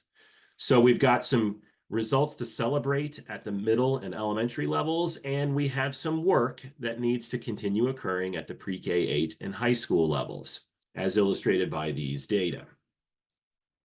When we look at out-of-school suspension data, another hallmark indicator of outcomes that we want to track within SWPBIS implementation, some really cool results that we've actually seen now for the last couple of years is when we compare, these are just elementary schools, by the way, there's just elementary schools. We don't have sufficient data to look at similar analyses at the middle and high school level. But when we just look at elementary schools, disaggregated by the tiers of implementation, so the very top bar represents elementary schools that have achieved all 3 tiers to criterion. The middle, the second bar from the top are schools that achieved criterion at tiers 1 and 2. Then tier 1 only, and the bottom bar represents schools that have not yet achieved tier 1. So these are schools still in the early stages of implementation, but they have not yet achieved to criterion at tier 1. When we look at these schools disaggregated by their tiers of implementation with a hyper focus on out-of-school suspension, some very interesting things quickly emerge. Now, you don't need an advanced degree to recognize that the bar for the schools that are partially implementing SWPBIS is much greater compared to all the other schools. And so what we found is that statistically speaking, when we kind of do some fancy stats, what the outcomes clearly indicate is that elementary schools installing tier 1 and 2, or all 3 tiers, use out-of-school suspension at far lower rates than schools that are in the early stages of adoption. So I think a take-home message here is that if you want to potentially reduce your out-of-school suspensions, we've got really robust evidence to indicate that installing at least tier 1 PBIS2 implementation will help you move that needle considerably on reducing exclusionary disciplinary practices for students. And we've seen this over the last couple of years. So this is not an anomaly just unique to one academic year. And certainly we can also look at nationally reported results that mirror the results that we're finding here. So that's some very encouraging news, particularly at the local level, but frankly also from a statewide level.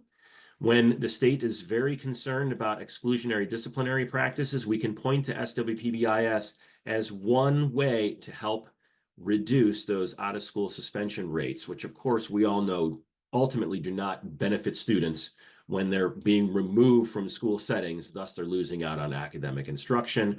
We also know the deleterious impact of out-of-school suspension on school climate and all of the other negative or adverse outcomes associated with high rates of OSS. So some very encouraging results that we are able to share from the data that all of you are helping to collect and share upward for our program evaluation.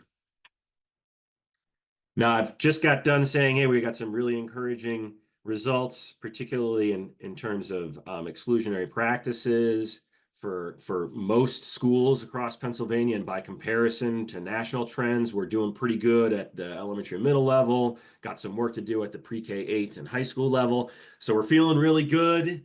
And then we look at these results here. So let me break this down for you. These are disproportionate discipline data as operationalized by something called a risk ratio. A risk ratio is a mathematical computation of the relative risk that a student in a particular group has for receiving a particular outcome. And in this case, the outcome is office discipline referrals. So when we look at office discipline referrals, disaggregated by student demographic characteristics, namely race, then we see some concerning results with some subgroups. For those who are familiar with this, I'm going to just bear with me as I kind of describe what some of this information means right here, because I want to make sure that everybody on the call is a little bit more familiar with what these data represent. So a risk ratio of 1 essentially means that a particular group has the same level of risk for receiving an office discipline referral as everybody else in the school. A risk ratio below 1 indicates that there is actually underrepresentation, or in other words, that group receives an office discipline referral less often than all of their peers. A risk ratio higher than 1 is indicative of that group being at a heightened or an increased risk for receiving an office discipline referral. Now, the further away you go from 1 on that risk ratio, the greater the risk. The red horizontal dashed line illustrates a risk ratio of 2.5. That risk ratio of 2.5 has been designated by the Pennsylvania Department of Education as the threshold for significant disproportionality. Typically, and in this context, that means a school that has a risk ratio of 2.5 for 3 consecutive years really, well, first of all, if they have it for 1 year, needs to do some work to improve that. But certainly if they have consecutive years achieving a risk ratio for a particular subgroup of 2.5 or higher, then they are designated as needing significant supports from both the state and their IUs to really quickly move that needle, because that is indicative of chronic disproportionate discipline for a particular student group. So ideally, all the bars are around 1.0, or even more ideally, even a little bit below. But what we don't want is to see bars that are approaching 2.5. So I hope that's been helpful in terms of orienting you to this graph. Further orientation, therefore, then, is disaggregation of the data based upon the tiers of implementation that a school has achieved. So the leftmost cluster of schools represents those who achieve Tier 1 status. The middle cluster are schools achieving Tiers 1 and 2 criterion, and then Tiers 1, 2, and 3 are illustrated in the third or rightmost cluster of schools. Once again, I don't think you need an advanced degree to acknowledge that there is one bar that consistently is much higher than all of the others, and that is the bar represented by students who identify as Black or African American. Regardless of the tiers of implementation of PBIS, we still have significant disproportionality for students who identify as Black and African American when it comes to office discipline referrals in elementary schools. We also have a little bit or slightly elevated disproportionality for students who identify as Hispanic Latinx, particularly in our schools implementing Tier 1 or Tiers 1 and 2 criterion. But obviously, the one that stands out as being the most concerning would be students who identify as Black or African American.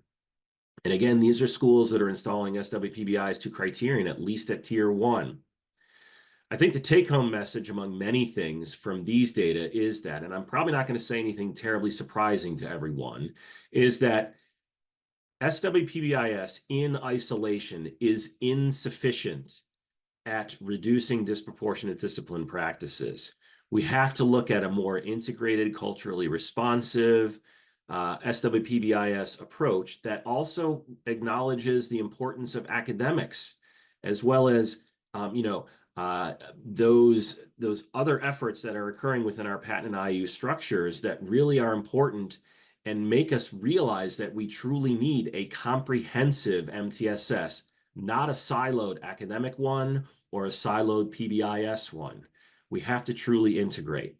But these data need to be shared. We have to acknowledge that this is very concerning. And by the way, if you look at our program evaluations over the last couple of years, the trends are similar.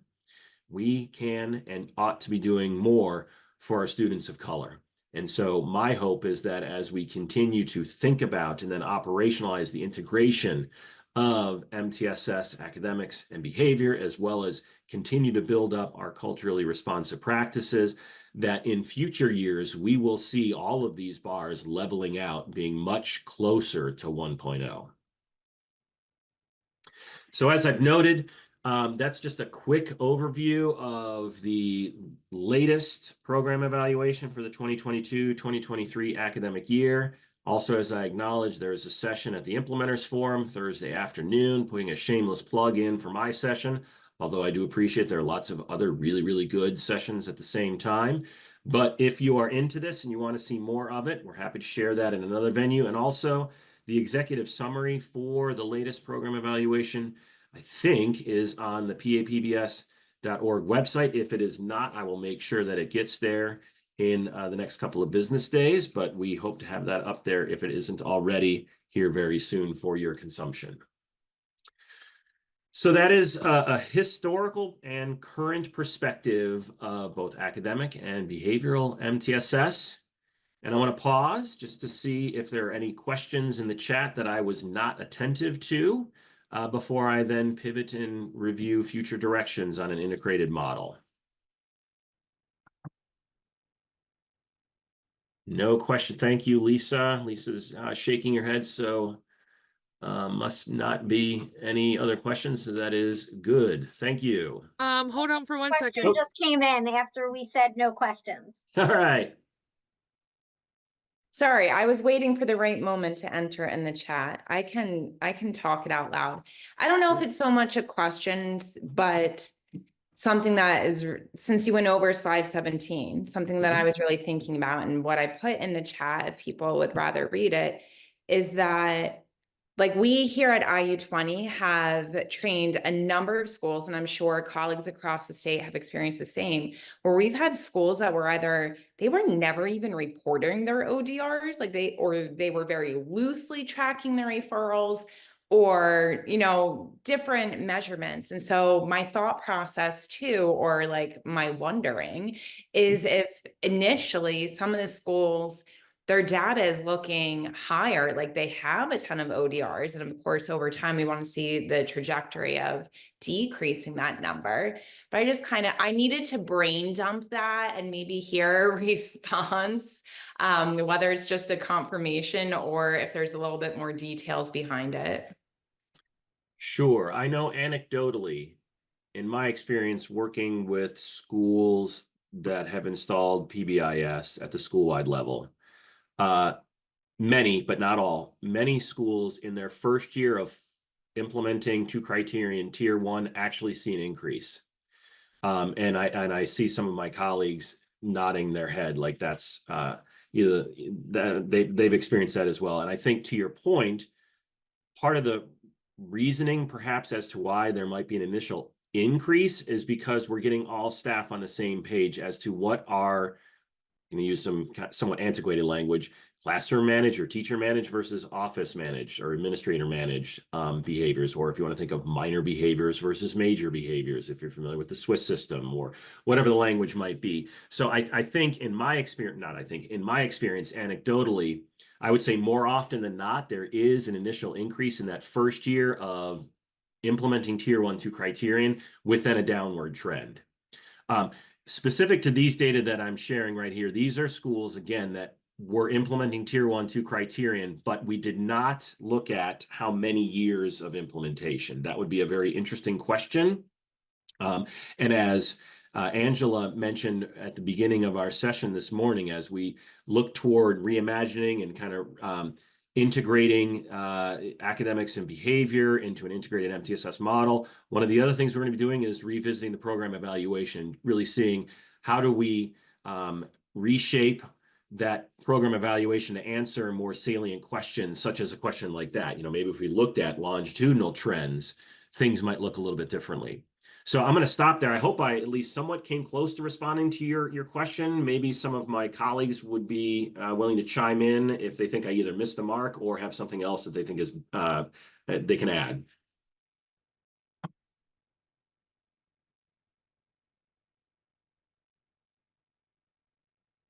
Okay. All right.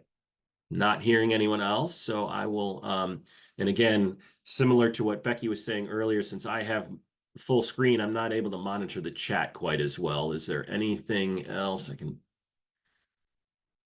came up? I think that's it. Yeah. I will tell you, people are much more interested in your data than you think, Tim. And also, I wanted to let you know that program-wide is not on the call at this time, so you don't have to apologize anymore.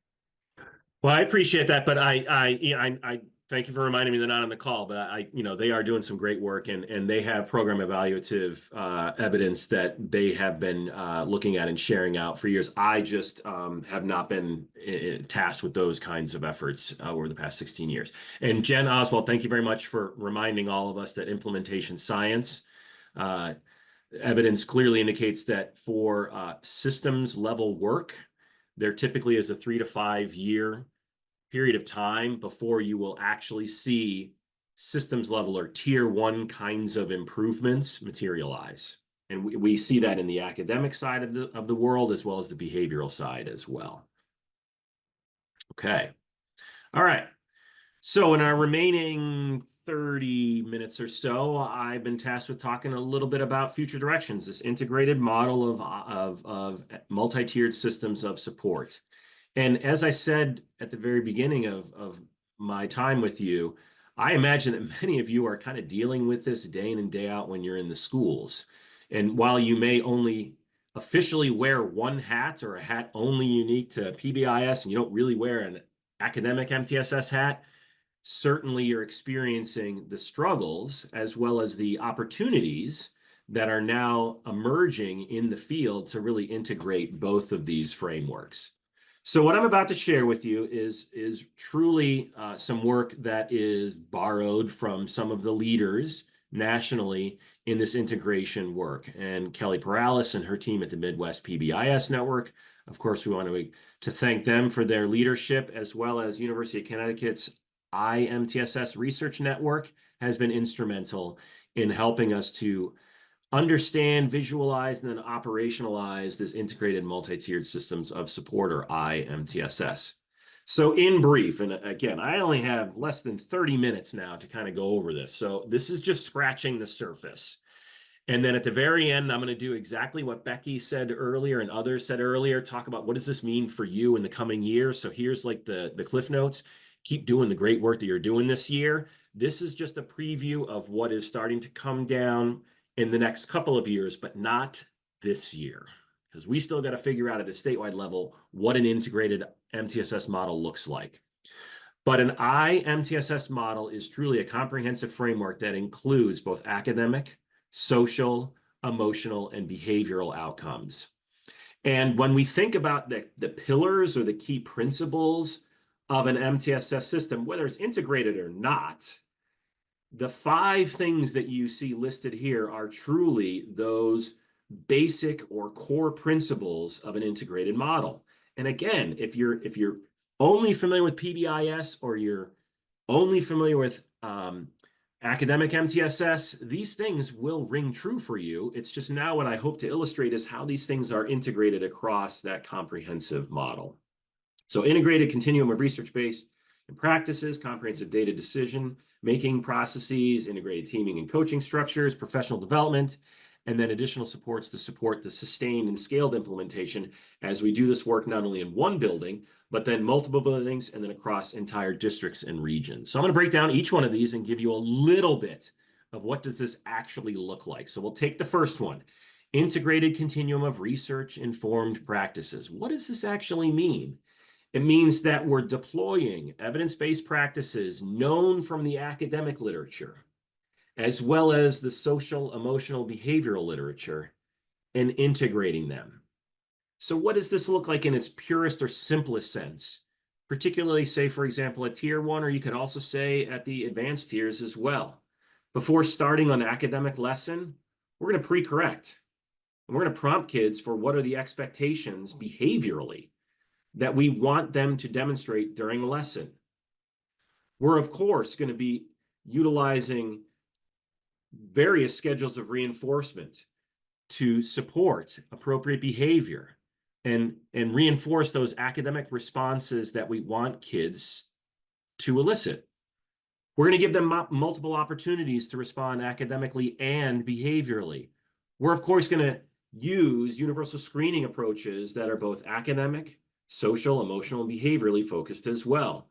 And across all of this, we're going to use evidence-based instructional practices. So if you're a behaviorist, if you're a pure behaviorist, and all your whole life, your professional life, you've been living in the world of behavior and PBIS, these things are not anything new. But if you're someone who is much more familiar with the academic side of the street, if you're a classroom teacher who doesn't have the background in behavioral or social and emotional training, some of these concepts may be relatively new. The pre-correction, the prompting, the use, a heavy dosage of reinforcement early on as the skill is being mastered. And then as the student is developing fluency, you start to scale back or fade your schedule of reinforcement. So all the things that we know and we've been doing for years, those are embedded within the academic realm of instruction as well. Of course, that screening element is critical as well. We know that many schools are really embracing social, emotional, behavioral screening, and I'm sure you're aware of many of your schools that are also academically screening as well. So we want to integrate those screening processes, and as we'll see in a little bit, we also want to integrate our data analysis of those screening tools across domains. So when we think about a task that we want a student to complete, whether it's an academic task or a behavioral task, I hope what I'm saying is not anything new to all of us, but just again to underscore this integration approach. If we want a student to complete a particular task, whether it's an academic task or a social, emotional, behavioral task, we have to first appraise the extent to which the student has the prerequisite skills. Do they have the procedural knowledge to know when to exhibit that behavior? So do they know the antecedent to the behavior that they're supposed to demonstrate? And if the student doesn't have those prerequisite skills or doesn't have the knowledge or awareness of when to actually exhibit the behavior, then the teacher teaches those prerequisite skills or teaches them when to discriminate, eliciting one particular response over another.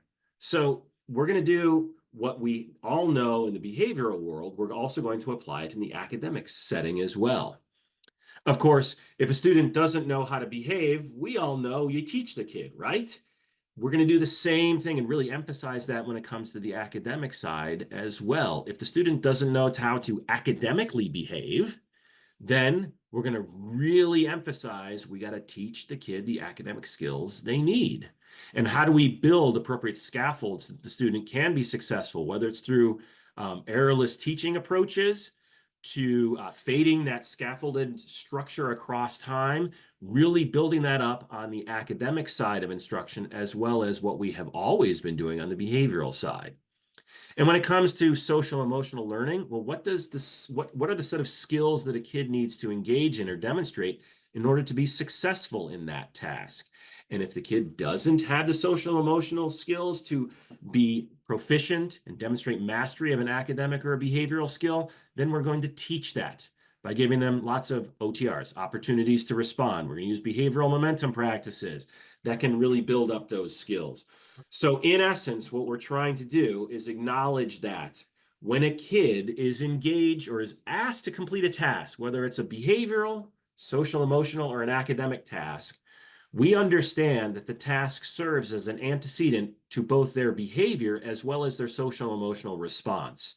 We know this, so we're going to bring this to the fore on the academic side of the street as well, so that we can create situations, contexts in which the antecedent is supportive of a student's presentation of a behavior, whether it's a behavior, like a social behavior, an emotional behavior, or an academic behavior, so that they are much more likely to engage in the task, complete the task, be successful, and thus learn and continue to grow. So that is what we are talking about when we consider this integration of behavior and academic evidence-based practices when we're teaching anything within a particular setting, whether it's a tier 1 or the advanced tiers. Now, one of the pieces or one of the resources that I particularly like, and maybe some of you are aware of this resource, I think it's a wonderful resource for teachers who are less familiar with kind of the behavioral concepts and principles that all of us eat, breathe, and sleep. But this resource here, Kathleen Lane and colleagues really put out a wonderful resource that talks specifically about how we embed the very basic behavioral principles that we all know and love and really support, how we embed those within academic instruction. So increasing opportunities to respond, using behavior-specific praise, active supervision, and so forth. Using all of these strategies, which are evidence-based that we all know, and applying them within an academic setting as well. Now, one of the really cool things that I'm hearing a few places starting to do is using this guide as an opportunity for professional learning amongst all of their staff, where they select out one of these strategies and they emphasize it at tier 1 for a particular month. And then the next month, they select the next evidence-based practice to embed within their academic instruction. And then over the course of a 7-month period of time, they will have covered all 7 of these core features of behavioral supports that can very easily and efficiently be integrated into academic instruction at tier 1 as well as the advanced tiers. So that's what that first element of an integrated MTSS system looks like. The second one is this comprehensive data-driven decision-making approach where we integrate, synthesize all of the data, both from an academic and a social, emotional, behavioral perspective. Those of us who work in systems that are focused exclusively on PBIS, you're focused largely, I would imagine, on behaviors like office discipline referrals, out-of-school suspensions, maybe attendance. But what we're doing in an integrated approach is to layer in the academic data that schools are incredibly rich with. So we use data that, of course, guides our instruction and intervention decision across all the tiers. Of course, we're looking at fidelity of implementation and, as applicable, the social validity data, particularly the advanced tiers, around what are practices that teachers can accept because they are not only effective, but they can actually reasonably do them. So looking at some of those social validity indicators as well. And then, of course, Just like we do with check-in, check-out, or some of our other advanced tier supports on the behavioral side, on the academic side, they are regularly monitoring students' progress in reading, mathematics, and to a lesser extent in written expression as well.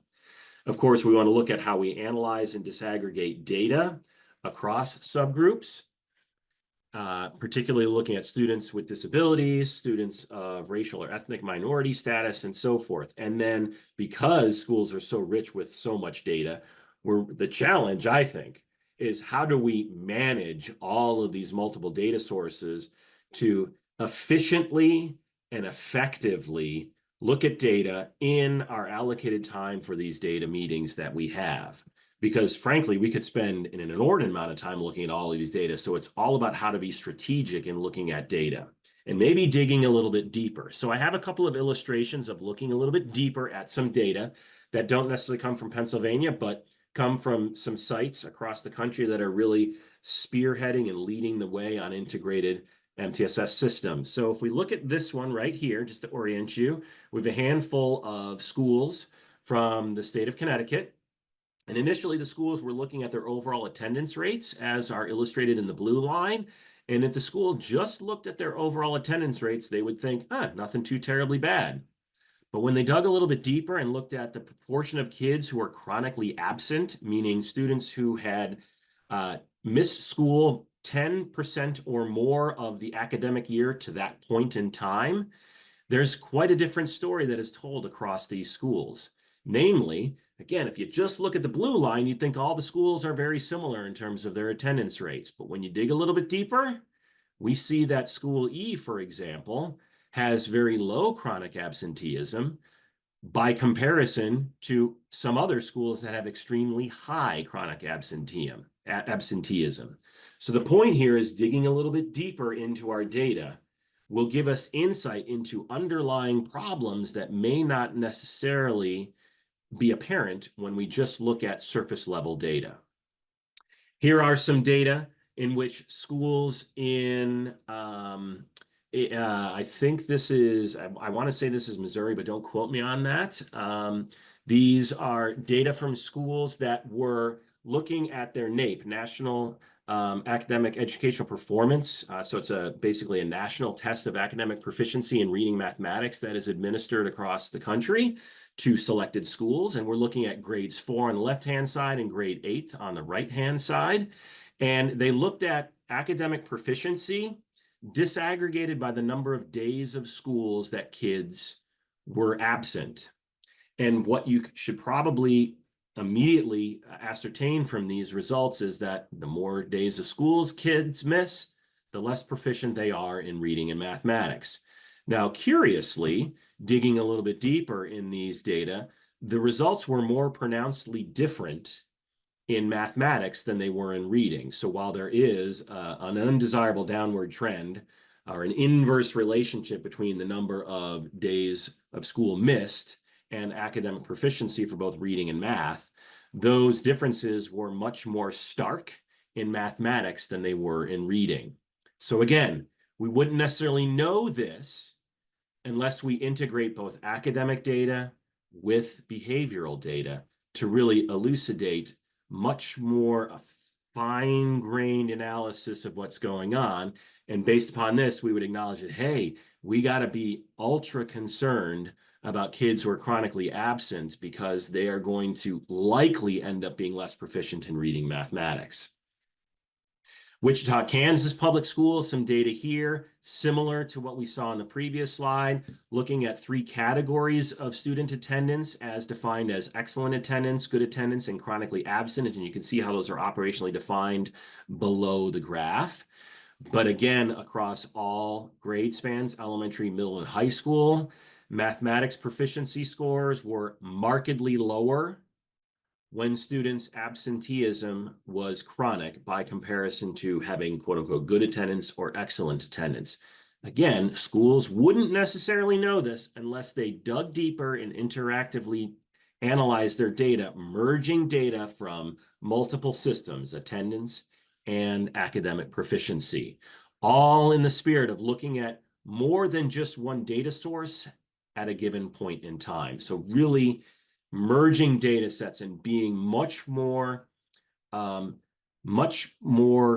guess, deep in our data analytic endeavors than maybe what we have done in the past. Going back even further, we got some data that I pulled from a Kent McIntosh article that was published in 2012, where they looked at academic risk based upon office discipline referrals, categorized as low, some, and at risk. So that's based on the kind of the same indicators that many of us are familiar with. Low risk meaning having 0-1 ODR in a year, some risk meaning they had 3 to 5 ODRs in a year, and at risk meaning they had 6 or more ODRs in an academic year. Not surprisingly, when we looked at the interaction between office discipline referrals and academic proficiency on a reading indicator, the DIBELS, this one is just specific to initial sound fluency, so a measure of phonemic awareness and early literacy skill. When we look at these results disaggregated by office discipline referrals, not surprisingly, we see a relationship. The more office discipline referrals a student has, the greater their risk is for academic challenges. So again, this point of bringing about our need to look at the level of risk that kids exhibit based upon both an analysis of behavioral data and academic achievement data. So moving forward, integrated data analysis of both academic and social emotional behavior. Third element of an integrated model is integrating our teaming and coaching structures. So what does this look like? It means that, once again, we're teaming at each tier like we typically have been doing, but now we're looking at an integrated teaming approach that has representation from the appropriate stakeholders. So that first bullet is probably not anything new to any of us, but the second bullet is going to be likely something new, in which our teams truly are integrated in that we have members who have maybe ideally integrated knowledge of academic, social, emotional, behavioral expertise. But if that is the unicorn that you don't have in a particular setting, then you find team members who have academic expertise, and then similarly, your colleagues who have social, emotional, behavioral expertise, and both of those groups are equal members of our teaming structures.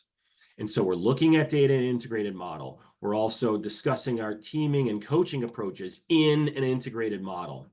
As an illustration that I share with you from a very recent experience, working in an elementary school just earlier this week, we had our academic experts sitting in on our PBIS grade level team meetings, looking at ODR data, because we want our academic colleagues to hear what we're talking about, because then we can also learn from what our academic colleagues are richly familiar with when it comes to the great work in terms of literacy instruction. So really thinking about how we team across initiatives, across efforts, so that we truly have a team that is representative of expertise that spans the comprehensive model. I've already touched upon using integrated data, and some of those other things that I've listed right there are not, again, unique to the great work that you all have been doing for many, many years, with one exception. We're looking at bolstering that systems level implementation. And so some of you might be familiar with some other tools that are available on the academic side of the street. There is a reading TFI, so it's very similar to the TFI with which we are all familiar, but it's really focused on the reading or literacy realm of the MTSS model.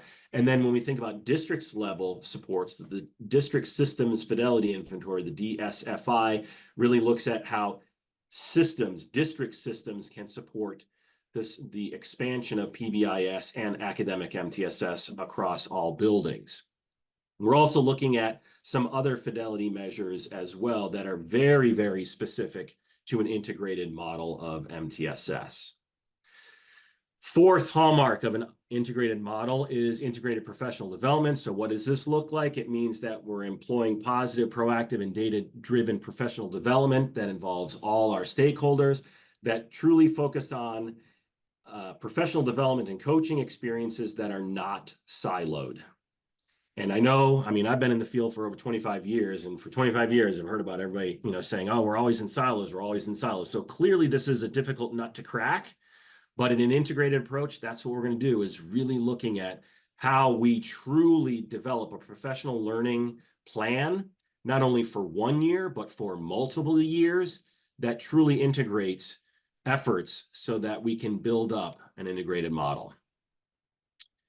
And then I'm kind of speeding up a little bit because I'm looking at my clock and want to be sensitive to all of your time, and also leaving a few moments to entertain any questions that may have arisen. We're looking at that. The next principle or hallmark of an integrated model is additional systems to support sustained and scaled implementation. So what does this look like? It means that when schools are truly moving toward an integrated approach, they have job descriptions, they have hiring practices, they have onboarding and professional development plans for individuals within their settings that truly focus on an integrated approach. So we're not just hiring a single individual who has behavioral expertise, but we're looking for someone who has behavioral expertise and also has some academic expertise as well. And if that unicorn doesn't exist in your community, well, then we start to build internally the capacity of individuals within settings to have that integrated expertise. We're going to align our funding streams so we truly are looking at how both general and special education funding streams can support this work. So it's not just special ed initiatives that are pushing into regular ed, but instead are truly general ed and special ed driven combined. Making sure that we're allocating and monitoring the utilization of our resources in an effective and efficient way so that our taxpayers, our stakeholders, know that we are spending their money wisely. We're going to develop policies and procedures at a district and at a board level that truly support an integrated model. So we don't have policies on the behavioral side that absolutely ignore what's going on the academic side, and vice versa, that we truly are revisiting our district and building policies and practices that support an integration. We regularly review initiatives that are occurring within systems, look at committee membership that then leans on an integrated committee approach. So we don't have an academic committee and then separately a behavioral committee. Instead, we've got an integrated committee that truly is able to tackle all of this work. And we're ensuring the alignment of this work is truly supportive of that as well. So why do we want to integrate? I hope this isn't a message that I have to sell very, very hard to you, but nonetheless, in our remaining few moments, we know that improving academic skills improves social, emotional, behavioral skills for students and vice versa. And we know that historically effective instructional practices is what supports academic proficiency. And we know that what historically has supported improved social, emotional, behavioral skills has been evidence-based social, emotional, behavioral support. But what we also know is that the only way to really move the needle is to integrate these processes and procedures so that we create an evidence-based, effective context for learning across all domains. And how do we do that? Well, here, this is going to I'm going to speed through this again, just in the interest of time. We know that if you implement PBIS with fidelity, you get great outcomes for social, emotional, behavioral, but we're not really sure about the academic outcomes, just simply because we haven't really kept our eye on that ball historically. And historically, when it comes to MTSS or RTI, historically, the focus or the eye has always been on academic proficiency, whether it's literacy and mathematics, with rarely an acknowledgement of how does that affect social, emotional, behavioral outcomes. So when we integrate, then eyes are always on both academics and social and emotional behavioral functioning. Just very briefly, here's just one, although there are a few others that I can share with folks who are interested. When we look at an integrated approach and how it improves on the left-hand side, a behavioral outcome that is near and dear to our hearts, and on the right-hand side, an academic outcome that is near and dear to the hearts of our colleagues on the academic side of the street. Over a longitudinal trend of a handful of years in both of these scenarios, prior to installing an integrated approach, you can see disaggregated by various student groups, suspension rates. Once an integrated model was firmly in place, notice not only decrease in suspension rates for all groups, but also there's a narrowing of the differences in suspension rates amongst those student groups. So not only is there a reduction across all student groups, but there's a narrowing of that disproportionate discipline that we know occurs for certain students. And that's contingent upon the installation of an integrated model. On the right-hand side, the same kind of trends emerge once an integrated model has been installed. Although in this case, since we're talking academics, we want to see an increase in academic proficiency. This is based off of a fairly commonly used academic screener, the measures of academic proficiency, the MAP. So over a multi-year span in which integrated MTSS was installed, not only did we see increases across all those student groups, but also we saw slight reductions in the disparities amongst those groups prior to the installation of an integrated MTSS model. Point here is that the traditionally hallmark indicators of PBIS on the left-hand side and academics on the right-hand side, upon installation of an integrated model, we see evidence of the kinds of outcomes that we have wanted to see within an integrated model. So what are our future directions? And this is, if you take nothing else from my hour and 20 minutes with you, if you take nothing else from me, continue the excellent work that you're doing. Nothing largely changes for you this coming academic year. Keep doing the great work you're doing in PBIS. And for those of you who straddle the academic world as well, we want to hear from you. We want to learn from you, because we also want to identify some model sites across the state that are at or near implementation of an IMTSS model. Because what we want to do, similar to what we did in 2007, 2008 with those first 33 pilot sites, or similar to 2011, 2012, when Jen Collins and the MTSS academic team were identifying pilot sites for that work. We want to identify and uplift, as well as learn from model sites across the state that are implementing this integrated model.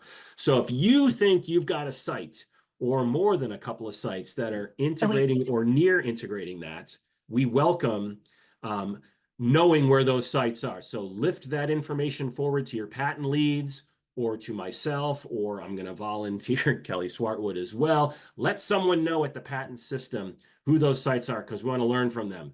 Because what we're also doing in the interim is helping build up advanced tier curricula for school-wide, but then also building a 3 to 5 year integration plan at a statewide level that is inclusive of multiple stakeholders, including our fearless leaders at a national level, Kelly Perales, and the folks out at UConn, who have really taught us a lot thus far, and we feel blessed to be able to have them as they lead us through this process. And then lastly, as a statewide team, we're revisiting that state systems fidelity inventory, the SSFI, that will help us to identify what are the strengths of installing on a massive scale across Pennsylvania PBIS, but also what are the things that we need to be doing better at a statewide level to continue supporting all of your great work. That was a lot, and unfortunately, I maybe didn't leave enough time for questions, but when I look at my clock, I think we still have a few more minutes. So I am going to stop and open up for questions, and also an opportunity for me and others to maybe review any questions that might have appeared in the chat.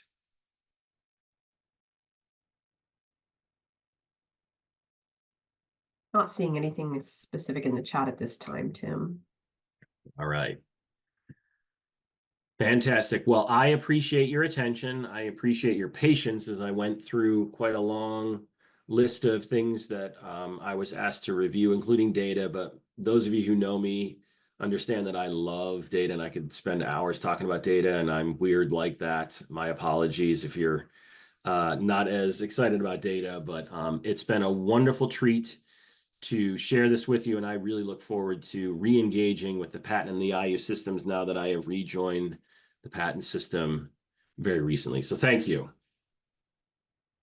Thank you, Tim. We really appreciate it. And I think this is your people that you're talking to. So I think most of these people enjoy data just as much as you. So I don't think you bored anyone. I think all the comments in the chat are coming up that everybody was super excited to hear this information. So we appreciate everyone. And certainly we're grateful for you to be here. We're up to 516 now. So we have some more folks registering for the conference. So we're looking forward to seeing everyone there. Have a great rest of your day and a great weekend. Thank you so much.